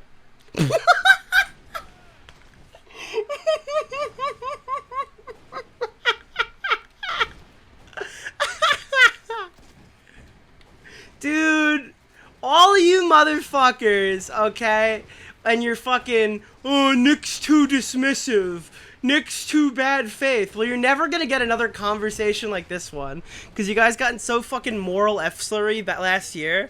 And dude, these are my best conversations, is when I just call in and I just say, like, I don't like you. Now, sure, this is an extremely performative call, where I'm being really fucking rude to a guy who's clearly fucking guilty. I realize that. But, yeah, this is the kind of shit that I'm probably never gonna do again. No, I don't. No, I really don't. I'm not like seriously. I don't. I can you just like get it off? Like, did your dog die? Like, what do you need me to say? No, it's just fucking. I don't. Oh. No, you don't care anyway, so it doesn't matter. What, dude? What? What is going on?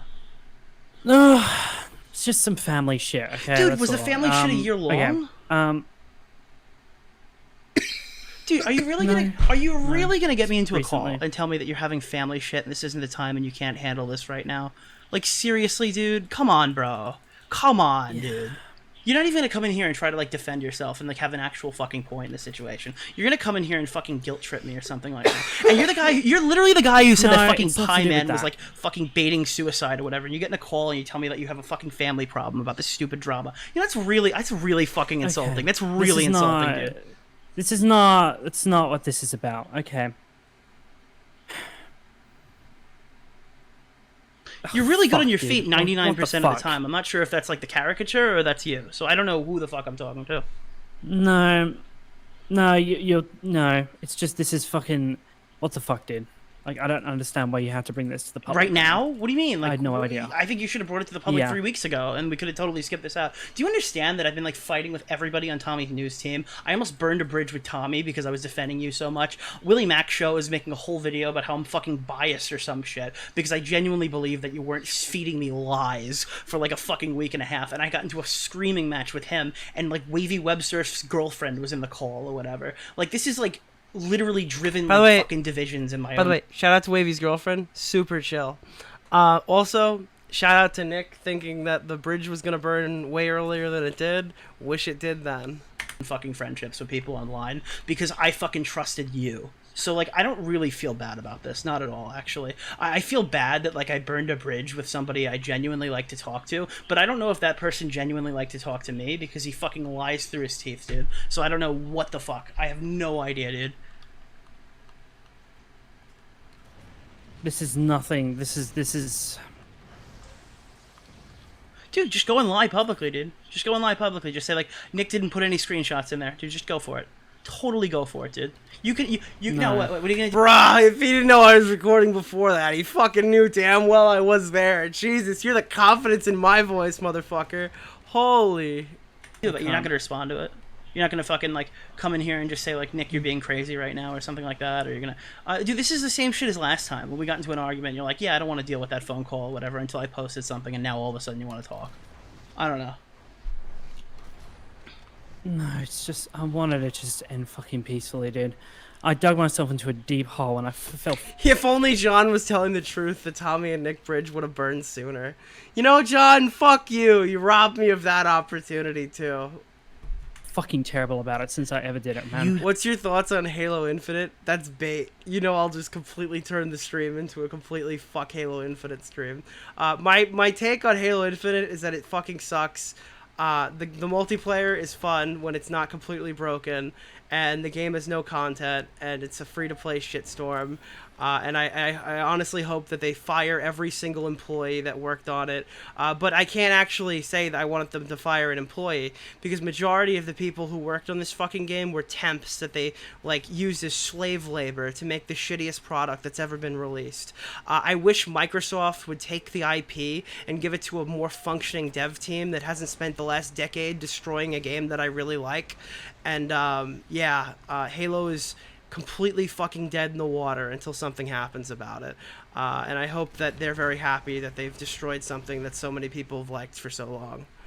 didn't gonna be real do with you, okay? Like, anything 100% fucking real. wrong. I know you did. What you did wrong was you dragged it and dragged it and dragged it, and that's the fucking problem here. Is that you made a Google document and you drug like everybody else in to like to fix your fucking situation. All you had to do was just own up to the fact that you fucking like trolled somebody and you never thought it would get back. Dude, I wish John Swan got really mad here and he's like, I never fucking asked you to defend me. Like that would have been so good. Could you imagine that? Back to him or something like that, and it probably, if you did it like at the beginning, if you did it at like the point where it was on fucking Reddit, like there were so many outs. You had so many outs to not be a dipshit. I don't know. Like I just figured you were a lot smarter than this. I guess I was wrong. Yeah, I thought so too. I guess I'm not. I guess I'm a fucking moron. Okay.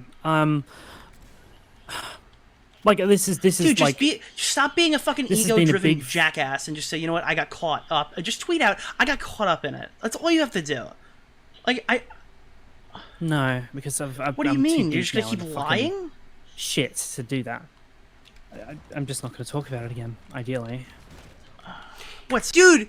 Even fucking 20 minutes into the phone calls, John was still not thinking about writing an apology. And he dropped one like an hour later. So then you can go fucking not answer it, and then someone's gonna write it in your chat while you're streaming, so you can give a stupid, insanely terrible take again, like you did last time you tried to push something like out of the way. You're gonna fuck yourself, dude. You're gonna fuck yourself again because nobody fucking listens to me until after. And now this is how we got here, dude. Again, I didn't want to burn this bridge. I had no interest in burning this bridge, but like this is crazy, dude. Because Why did you do it? It's the morally Why right. did I have you a do it video on then? my fucking channel lying Dude, about somebody. I have a video understand. lying I can about somebody on my understand. channel, and I didn't know I was lying about somebody when I made it. I have to fucking clear that up.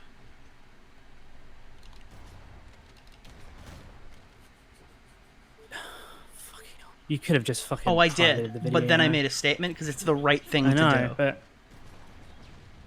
it's just not. We always had this fucking thing. We always said that, like, if any of us ever fucked up, like, we would call each other out for it, right? We always said that shit. You fucked up, dude. I called you out on it. Sorry. Yeah, you know what? Was it fucking harsh? Sure, dude. So was sitting here telling me that a 12-year-old fucking stole your fucking thing and sent like a Minecraft sex mod. You know, I was speculating that sounded like Lieutenant Cobra. Like, dude, what did you get in a call with him? And go like, hey man, we really got to get me out of this situation, dude. Do you have like something, like, are the screenshots even fucking real? From the Harley thing? Yeah. Because you and him were sitting in a call going like, this Harley TBS guy is What a fucking video did loser you or have to whatever. clarify? And then the next walk day, back? I made a video defending John like the day before or something because I tried to like explain the entire situation. I guess we can watch that next, but I put it out because it was my understanding of how it went. So then when I found this out, yeah, I had to fix this because it was just all, I guess it was all lies. Like if I now know that all of that information is false that I posted originally when I thought it was true, yeah, it's a video full of lies. Harley sent you a friend request and you just fucking added it and you started fucking with him because that's what you did back then. And Willie's right. That was what everyone did in the NCO shit like that. All those guys just fuck with small commentators. You fuck with small commentators literally all the time. Not really. That one aged bad. All those guys just fuck with small commentators. You fuck with small commentators literally all the time. Not really. Do I think no? Well, do I think you make fucking fake dream accounts all the time? No, that's not what I'm saying. But you fuck with small commentators literally all the time. So like, he's right. Okay, I was totally off on that. What do you fucking suggest I do here now? Fucking own it, dude. And do you think, like, is there a hypothetical here that the reason Dream was acting so weird to you in DMs is because he fucking already, like, either had, like, the Tro thing and Tro X and not to release it, or, like... No, there's nothing. How was he so hasn't got sure any. that you lied? I think he's just very fucking good at reading people, probably. Oh, fuck. Dude, what? I just don't understand. Why do you not understand? What is so crazy about this? No. I can understand if you never talk. I think I talked to Dream on this night or the night after. I think it was after the John call I talked to Dream, or it was the next day. It's funny, Dream didn't remove me on Discord. We're still Discord friends. It's so weird. To me ever again, but you didn't have to do this. then you don't know who I am, dude, because my whole thing is trying to be fucking, like, I like, this is like a whole moral thing. I try to get to the bottom of things. I try to be, like, impartial and shit like that. And what you fucking pulled and dragged me into really bothers me on, like, a personal level. And that's not even why I posted it. I could be mad at you, right? Like, I was mad at you when you stole my jokes or whatever, and then kind of copied my whole, like, list of things in that one video. I was kind of mad at you about that. But I didn't publicly fucking rip you to shreds or anything like that. And I didn't publicly make a whole big deal out of it, because I could be mad at you and then get over it. It's not that big of a deal. It's fucking YouTube shit, okay? I have, like, What did you talk to Dream about? This. I apologized. Because I posted the apology to Twitter, and then I called Dream and apologized to Dream. Like, immediately. That was... As, like, dude, there's, like, it's like 7 o'clock, Nick finds out that John lied. 9 o'clock, Nick has the confession. 10 o'clock, Nick fucking outs John. 11 o'clock, Nick apologizes to Dream. It's just, like, the list of things John should have done day one. It's... It just shows the contrast of who the fuck we are. What video did... Oh, God. Why no webcam? I know you don't watch my stream. This is your first comment on my stream, because I never use a fucking webcam. I only use it on panel shows. Good one, buddy. moral obligation to not fucking post lies and, like, slanderous shit on my shit. Okay, so if I'm making a video, I need to be, like, damn sure I'm telling the truth. Did Dream accept the apology? Yeah, he was super chill in the call. That was my only interaction with Dream, and honestly, I thought it was fine. He could have totally shoved it up my ass and, like, blasted me online or something, but I appreciated it. Do you think John's gonna leave the internet? No, apparently he's not, which, I mean, sure, whatever, I don't really care. I think he's fucked himself forever, probably. I've never had... And I don't think he possesses, like, what is necessary to get past it. Like, I'm sure, yeah, theoretically, this wouldn't end your fucking career. Because online, it's, like, impossible. Nobody's ever canceled, quote-unquote. That being said, I don't think John possesses what he would need to do to, like, force his way through. I mean, realistically, he could just make a go of it with a new community that doesn't hate him.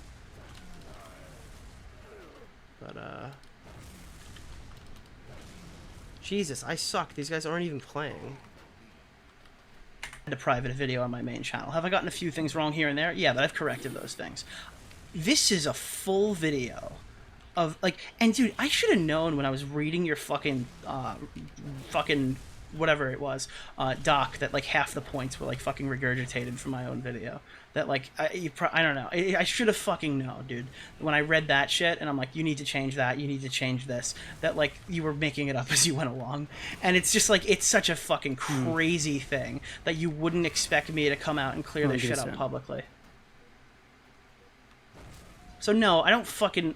I'm sorry. I don't feel bad for whatever sob story you have, or I don't fucking feel bad for whatever is going on in your life. After this, you want me to show you where he fucking ripped me off? Dude, honestly, this is something in the background that every time I hear about it, I want to, like, rip my fucking brains out, but I've technically already forgiven him for this, so I really can't get too mad. Because because to be honest, like, how could I not forgive him for this? I can't, like, hold a grudge until the end of time. But I've technically already forgiven him for it. I could just show you what he did, and then just move on. But in reality, it's not something that comes up and I go, yo, fuck that fucking situation. But I just, in the back of my mind, it always pisses me off. Especially when, like, because I feel like since I've already forgiven him for it, I can't dogpile it. So when people are like, yo, he ripped you off, Nick, I can't be like, yeah, I mean, he did, or whatever, and just dogpile him, but yeah.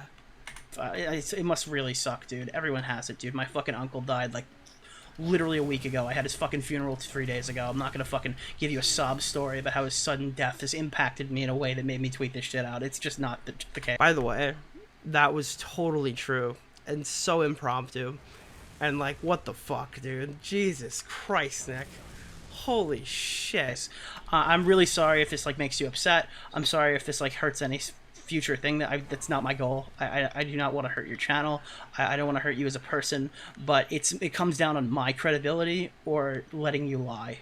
And my credibility matters more to me than letting you lie to Dream. Okay? Sorry about that. It's nothing personal. Except it kind of is, but the actual action isn't personal. Alright, this is the end of the call. Yeah. That's about all I have to say. So unless there's another reason I need to be... Yo, dude, I counter trauma dumped. Dude, this guy trauma dumped on me, and I counter trauma dumped because I knew his was fake and mine was real. That's how fucking badass I am. Here. Like, again, totally don't expect... Oh, did he leave? He fucking rage quit the call. He fucking rage quit the call. Alright. After this fucking match of... Actually, fuck it. I don't care about this match of Halo. Here we go, boys. You guys want to embark on a journey of two completely different, not the same YouTube videos? Here we go. And this is it for the... After we do this, we're done. And then we'll head off. Because I think we've accomplished what we set out to accomplish. Alright. So... John, Swan, Hanson 2. Alright, full disclaimer. I know that two people can cover the same drama, right? And have very similar videos. I understand that if I'm covering Chris Hansen and John's covering Chris Hansen, there are going to be some forms of overlap that are going to occur. I get that. Okay? That being said... Okay. Alright. I produced 2 videos on Chris Hansen in my trilogy that has yet to be finished, which will probably be done probably a year or 2 from now if I want to compile like everything that's happened since and I care enough about it. So I produced 2 videos. Alright? Now, I'm going to use the display capture feature and go like this. Now, I'm going to use the display capture feature and go like this. Okay? And then I'm gonna put this right here. Okay? And then I'm going to dashboard because I'm not playing this anymore. Hold on, wait.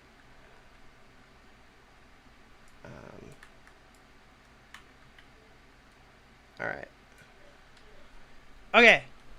So, John Swan has some timestamps. John Swan's video contains Sarah's laptop. But the number... Holly Hayes, Nano Vapor Biotech. Okay? Sarah's laptop, Holly Hayes, Nano Vapor Biotech. So, if you followed the bitter fall of Chris Hansen, you would know that Nick covered Sarah's laptop, Holly Hayes, and the Nano Vapor Biotech in that order. Okay? These aren't chronological at all. This was just how I decided to format the video. Okay? Then we have Chris Hansen's cameos, John Cristani's scam report, and debt relief secrets. So if you watch the other video, this one, the fractured credibility of Chris Hansen, has, in this order, it has Chris Hansen's cameo, it has the Escobar fold, and then it has debt relief scams. So we've shifted the order on this one. And then the next one is the Valerie Smear plan. That's his thing. The Onision interview, which was also in this video. Benjamin and Cordwit feature, which was Cordwit. Chris Hansen's updates on Onision, and then a part 3 teaser. So majority of the video, I mean, that's fine. That's not necessarily absurd, right? There could be like, there are going to be similar topics, even if they're not necessarily,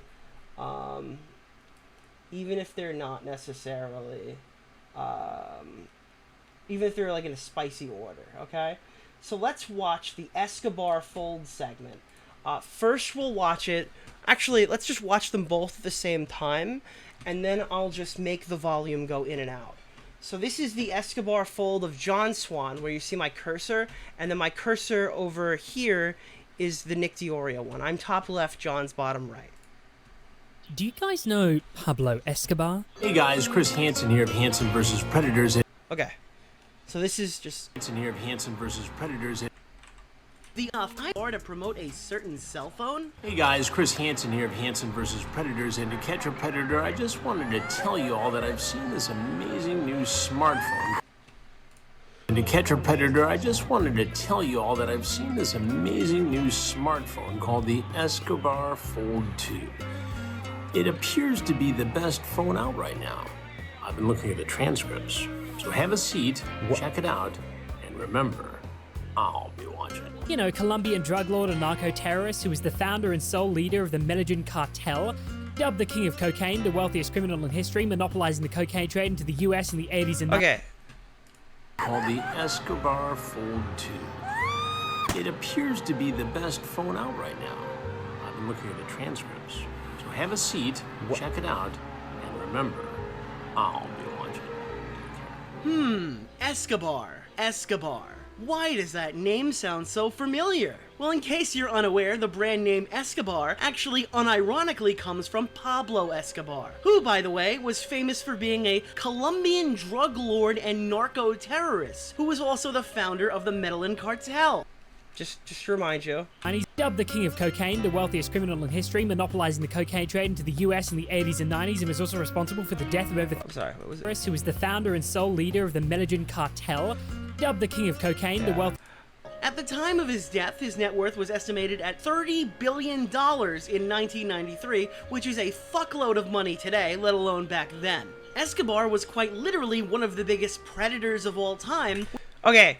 Escobar was one of the biggest predators of all time. This criminal in history, monopolizing the cocaine trade into the US in the 80s and 90s, and was also responsible for the death of over 3,000 people. Yeah, him. Well, the brother of the late Pablo Escobar, Roberto Escobar, the former chief of assassinations, decided to take the family name and capitalize on a new market. Smartphones. Escobar. I believe he says something like that, but keep going. With Medellin becoming the murder capital of the world at the height of his power, recording 6,300 homicides in 1991 alone, with Escobar placing a bounty on the heads of each police officer killed. Now, if you're wondering, Nick, what the fuck does this have to do with a cell phone? And what the fuck does this have to do with Chris Hansen? Look, I get it. There's a lot of information here to absorb, but essentially what the Escobar Fold scam was had actually been a product utilizing the family name directly from the estate of Pablo Escobar in an attempt to use this name and legacy to attract and scam customers with a bogus phone. Samsung will not survive. Okay. So yeah, it follows the same thing. Now we're gonna use similar clips because it's a similar thing. But the main takeaway here is that the introductions to the segment are like the exact same. They're literally the exact same.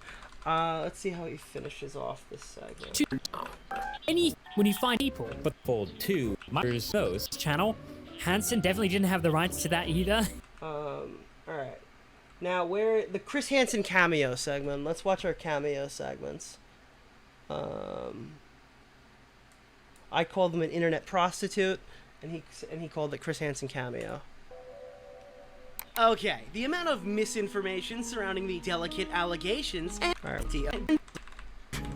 this one where he promotes an OnlyFans account. I'm gonna need everyone to have a seat because Honey Milk has finally created an OnlyFans, daily uploads and direct communication. That's onlyfans.com/hun3yxmilk. Which, by the way, is even more hilarious when you realize he wasn't even sure what the website was, as he thought it was a streaming service porn channel in one of his Twitter altercations with Onision. He's also shouted out the Epstein pilot program for children in high school. Very cool. So, alright, we have Honey Milk, Internet Unwind, Nick DeOrio. Congratulations. Keep in mind the Nick DeOrio one is literally exclusive to me because it's my drama with Shiloh. So that's why I included it. I hear you've gotten into... Right, which is real 50. Never mind the fact that I paid him to he's representing. But enough on that because duck out. In here of Hanson. Okay, so now this is John's version of that segment. By now, this Chris Hansen clip came from Cameo. Message for you people, and as a result... We have Hansen versus Predators to catch a Predator and have a seat with Chris Hansen. Now I'm going to need everyone to have a seat because Honey Milk has... All right, so Honey Milk created an OnlyFans. Okay. Daily uploads and direct communication. Now I'm going to need you... Tim. Oh, there's the internet unwind. Okay. Is actors. Chris Hansen here of Hansen versus Predators. Oh, and then it's Nick DeOrio. Okay, so the script's coming off good. I think it's working out pretty well. I forgot there were some parts that are direct quotes. I don't remember which exactly they were. I'd have to go back and watch the other streams. But let's go watch the segments on the Escobar Fold. No, not the Escobar Fold. John Cristani scam report. Amount. These About cyber report. grifters and others like them lurk in every dark corner of the web. You're kidding me, dude! About scam report. Cyber grifters and others like them lurk in every dark corner of the web. The good news is, with a little healthy skepticism, they're easy to avoid. If you learn how to spot the warning signs of a scammer. You have to do your research. We play the same clip. The good news is, with a little healthy skepticism, they're easy to avoid. If you learn how to spot the warning signs of a scammer. You have to do your research. No matter what. I personally believe it starts with knowing who you're working for. So what exactly is scam report? No matter what. I personally believe it starts with knowing who you're working for. This is a clip from a series that Chris Hansen was a part of called Scam Report. If you've never heard of it...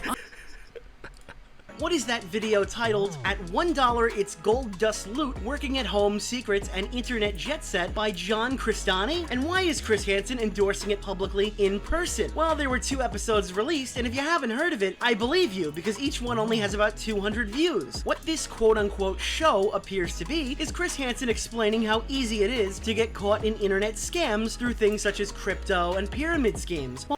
Okay. I don't blame you. It was only... Wait! Are you kidding me? Hold on. Also, views. Episode John Cristani.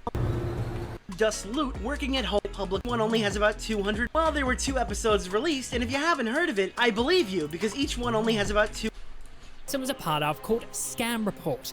If you've never heard of it, I don't blame you. Fuck, dude! Fuck! Are you kidding me? Are you kidding me?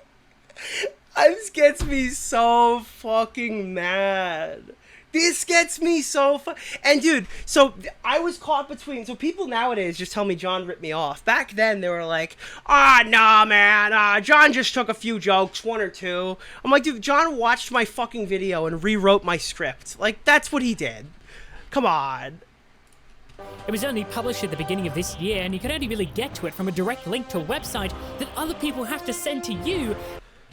200 is promoting colorful website itself, but let's be honest with ourselves here, this is not a show. If you traverse the colorful website for about 5 seconds... Wait, what did he say? As part of it, you can only really get to it from a direct link to a website that other people have to send to you. Okay. You'll see an episode 2 on screen here, but an interesting 17-second timestamp accompanies it. Why does this page skip to 17 seconds by default? Well, the reason they do this is if you were to scroll back 10 seconds, you'd see that it's a gigantic ad read marketed as part of a massive pyramid scheme run by fake guru John Cristani. You can do this even if you have no experience. You can do this even if you have no tech.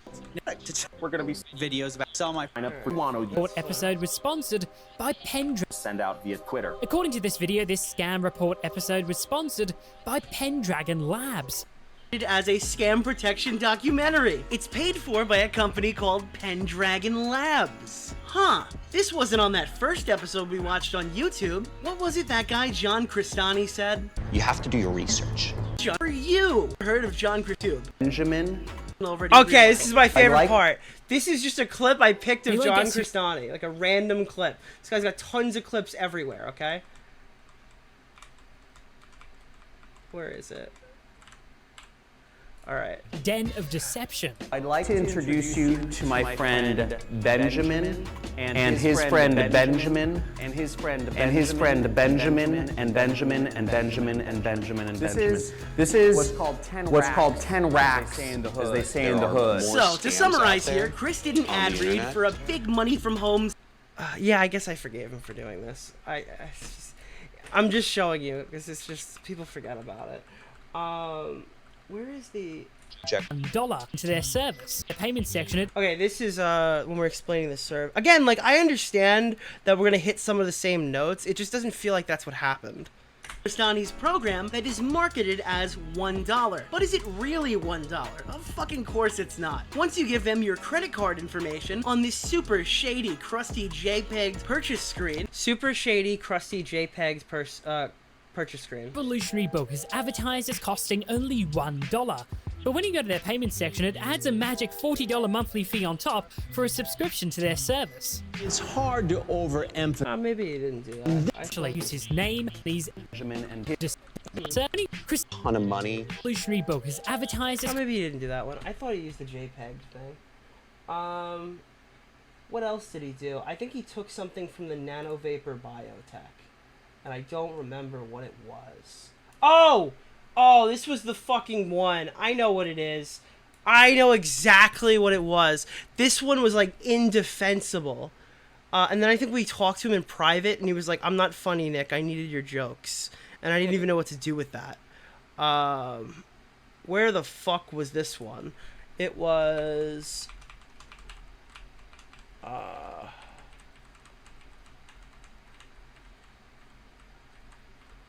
Okay. Alright, it's this one. Hold on. And then I gotta find on this video. Day had 5 tweets up a retweet from Chris. I mean, look at the Resolutions channel for this revolutionary yesterday. 90 days. Okay. Hansen. I mean, let's be honest here for a second. Nano Vapor Biotech sounds like they just took 4 yesterday. Tonight for a special edition on my YouTube channel, Have a Seat with Chris Hansen. We'll take you to the front lines in the battle against a predator known as COVID-19. If this sounds ridiculous to you, that's because it actually is. If these people sound like they were born yesterday, that's because they actually were. The Nano Vapor Biotech website was literally registered from GoDaddy.com 1 day before the stream with Chris Hansen. I mean, let's be honest. 70 to 90 days. If it seems like these people were born yesterday, that's because they probably were. The website domain for this revolutionary product was registered the day before the stream on Chris Hansen's channel. Dude. Like,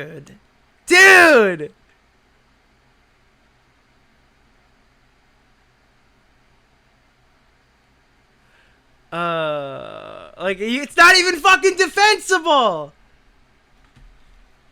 You can't even say he played the same clip as me!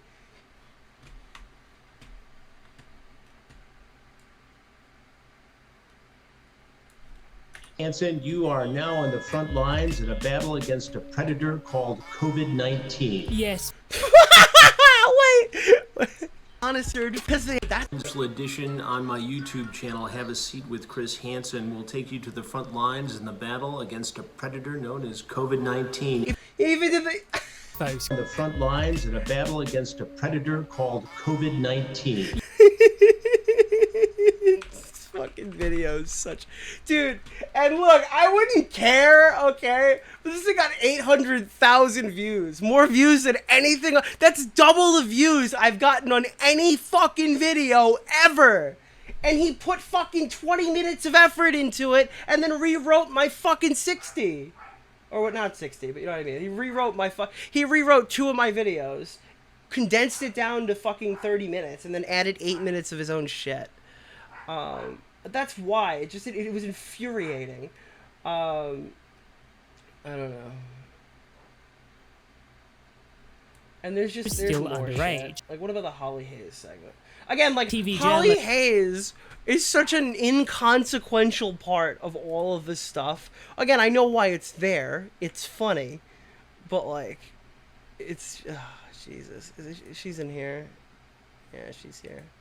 And I've been following his Holly, I'm investigation, and instead he delivered Holly Hayes. Holly is a what did he say here? I never saw. Scrape the bottom of the barrel, and out came this woman, Holly Hayes. Holly Hayes runs a Tumblr blog about Onision. Wait, what? Yes, you heard me right. Big famous TV journalist Chris Hansen is now interviewing Tumblr blogs. It's like the Cadus special investigation, and instead he delivered Holly Hayes. Holly is a special character to this investigation. If you didn't realize that this was a cash grab before the stream, I'm pretty sure you're about to become very aware of that right now. When Chris Hansen asked Holly how she first became aware of who Onision was, Holly replied back by saying that she saw him in a thumbnail. I don't know. I think the rest is probably okay. The knowledge entering me already. I have literally evidence, maybe say this hadn't been confirmed. Tell me about that case. He paused. Did he pause it in the same spot? I mean, I don't care about that. That's a little, but yeah, I don't know. And then, oh, he didn't include my whole kill stream segment. I'm not really sure why he didn't take the huge kill stream segment at the end of the video. You know, I figured that might have been. Nothing about this. What Onision's kill stream appearance has done. He didn't, that's what he didn't take. So he didn't take any of the anti-Os. He didn't take any of the Reddit stuff. He didn't take any of the anti-YouTuber takes because those are probably a bit too spicy. Oh, and John was in this video. Jesus Christ, he looks young. That's how I know he knew it, like he watched it because he was literally in the video for a cameo, and then he fucking rewrote my script anyway. It's funny. Yeah, so that's that.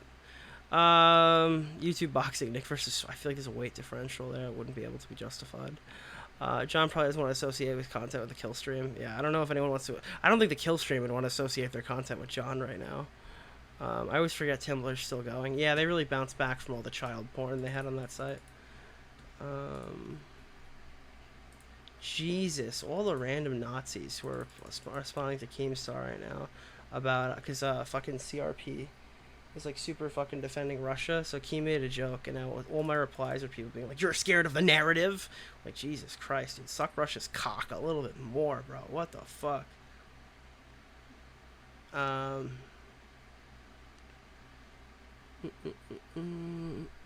Let's see. He's no vids because he's making no. That's a lot of people have said that John hasn't been able to make content because I haven't been able to make content. Again, I understand it's funny to laugh. Okay. Because a lot of people point out.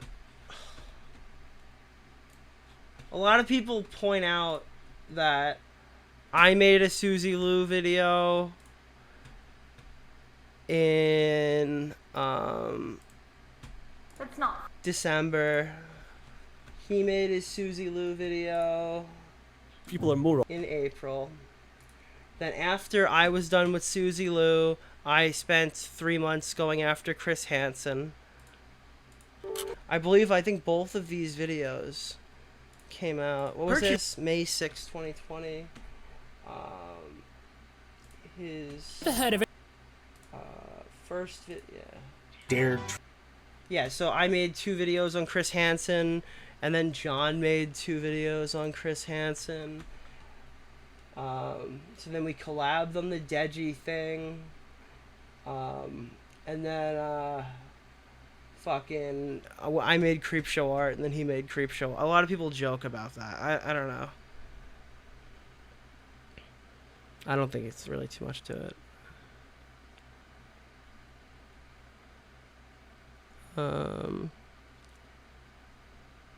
I don't think he stole. Like, when I see John's Suzy Lou video, I think it's like a masterpiece. I totally understand why his has 2 million views. I think it's really good. And I think he covered stuff that I didn't have at the time. I don't think he stole it, like, one for one from me, or stole the topic, or said I owned a topic. But, yeah, I don't know. I typically don't have a problem with somebody, like, even if they watch my video and get the idea to make one, I typically don't have a problem with that. My issue is only if you, like, rip me off, or if you hear I'm doing a video and then you snipe me. That's pretty much it. John claims the reason he didn't make Hanson 3 is harassment from Gene, but the truth is he didn't have a third Nick DeOrio video to base the script on. That's so fucking brutal, dude! Jesus! Wait, his Hanson series actually stopped at 2. It's so funny. Yeah, I don't know. It's funny. It's so funny because if you go back and you watch these videos, I was thinking about an old. Where is it? Please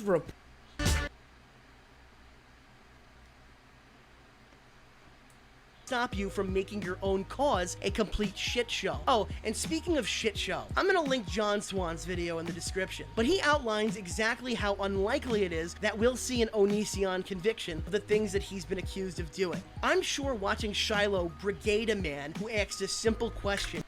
So this was February. This is before the Susie Lou video. I was thinking about it.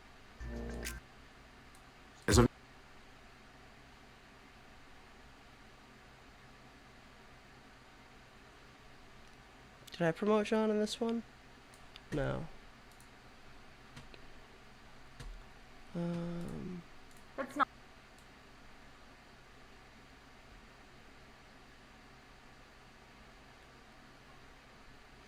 I remember promoting John a few projects before he blew up. Wasn't any of these. Maybe it was this one. Chris Hansen is a... I put him in that video. Didn't want to really do an interview. And then I made a whole video talking about his video getting flagged. John Swan's analytical critique of crime led videos that are one of tipsters during this global spree, shortly after DMCA claims that have been... Dude, I just wanted this guy to succeed so fucking bad. You know?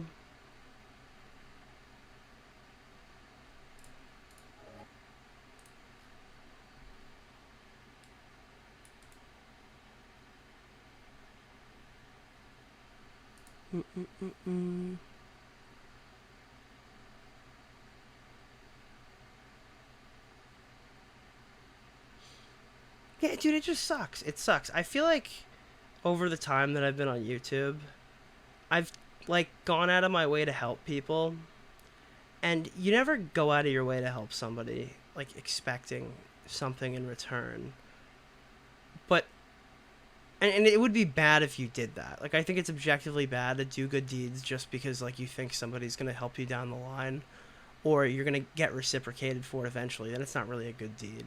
I just feel like I've been so good to so many of these specific creators, and I've just gotten nothing at all. Like, whenever something happens to me, or like, or these people just openly spite me and shit like that, I just feel like I feel like I was good to him.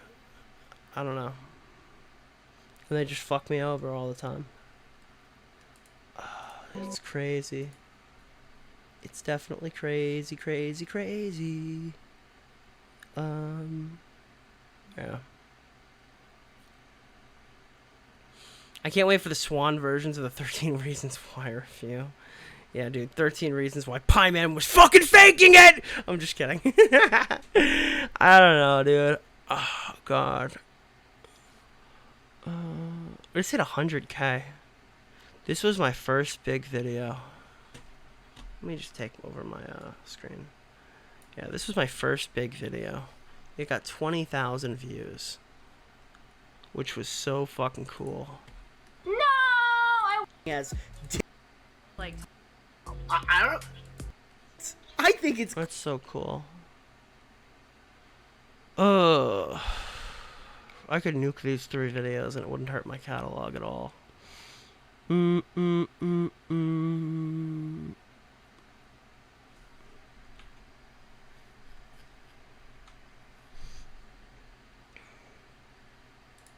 It's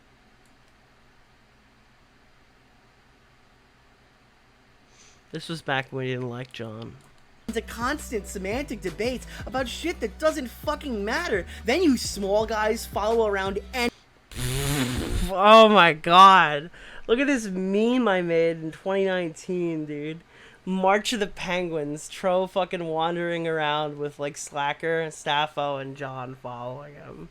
This is when we didn't like John. Did I critique John in this video?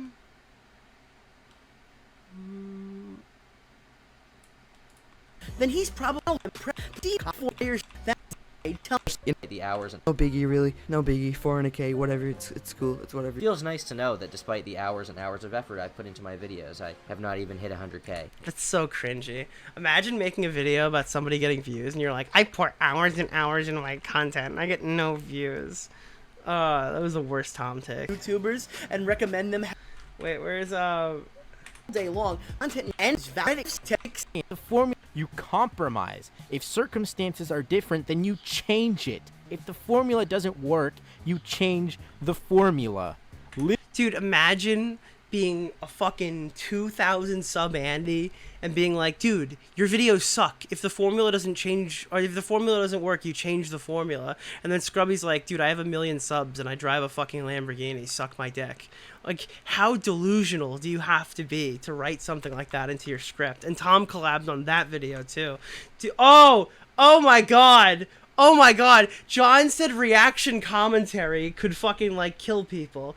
Longer videos get picked up. The algorithm is key. I think 4,000 watch hours. Unfortunately, longer videos the algorithm favors now. It's sad. I love to make shorter content too, but I can't really risk it. Goes to edit a video to crap. Wait, where is the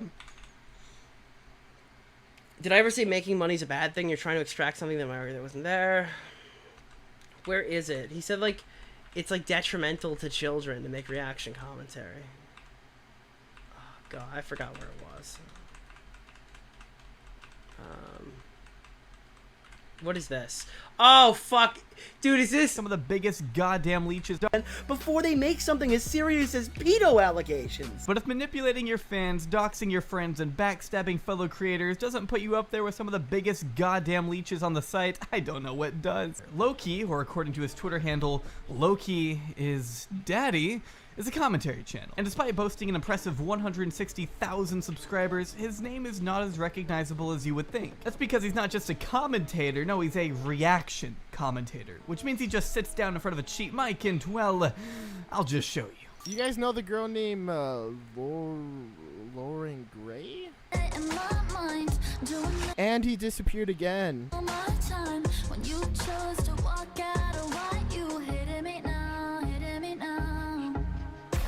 Holy shit, she broke the picture frame. Yeah, some top-notch comedy right here, boys. Jesus fucking Christ! Yeah, and then at that he makes like a pedo thing. What is it? Okay. What exactly is the harm to clickbait kids? That's dangerous. It's a dangerous mentality, one that is legally and morally sketchy. Moving on to Jake Paul levels of insanity. Nerd City debunks the legal aspect of this relating to children's broadcasting in his new video on Jake Paul. Holy shit, that whole paragraph triggers the fuck out of me. Oh my god, no wonder I fucking shit on him in this. What the fuck? Oh, dude, this is what we used to think of John. The product he's pushing doesn't even hurt kids. It's a harmless video that just happens to appeal to children, and that bothers you. The only thing reaction commentary is hurting is you. Because your 8 videos in 12 months can't possibly compete with your competitor. And whose fault is that? Why do we have to blame YouTube as a platform because you don't want to follow what the algorithm is? If the formula doesn't work, you change the formula. Dude, these guys were such butthurt little bitch babies back then. And Tom and John were two of the biggest fucking people. This is simply dad. But yeah, this is John Swan, dude. John Swan was crying and moaning that people like Jalen these days were getting views because John couldn't get past fucking 27K off of his BTS video. Dude, iPhone extra small, BTS cult teaser video. I think that Just Destiny video ended up getting like 300K or something like that. But yeah. All these, some are acceptable and some are acceptable and some are acceptable and James Marriott is allowed to do reaction commentary because They like him. That's it. That's the only reason. This guy gets away with fucking murder. And the same people who demand that we need to bring justice to Just Destiny over his suggestive thumbnails give James a free pass over sexualizing an 11-year-old girl in his most popular upload. But it goes deeper than that. People often criticize creators like Cyrus for being a copycat, and James copied his video down to the fucking thumbnail. This literally just happened. Yeah. These guys were such fucking losers, dude. Such weaselly little losers. What is that Alex clip? This is pre-out. Standing. These guys. Oh, yeah. The end of the they have doesn't comes to work. You change the formula. Literally anything besides reading our this on ear. 1,000 subscribers, like it's a piece of cake. Pity me. Basically, Leafy, but in 2019 and more so than ever. A video's played and everything. Yeah, that's funny. John's old art was iconic. Yeah, I liked it better than his newer stuff. No offense, Psych Draws! Why are all the awful YouTubers British? Because we threw them all out. That's why. Maury chillin' now? Hell yeah, I'm so glad. Yeah. Is Simply Dad the one who evolved from Extreme Dad? Oh, man. That's not fair. I would go look back at this video. I don't think John really fucking sniped the script on this one.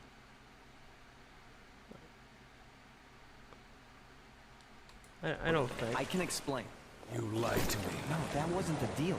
He told me. Was that the plan? Oh, I forgot to mention. Oh, God. That was funny.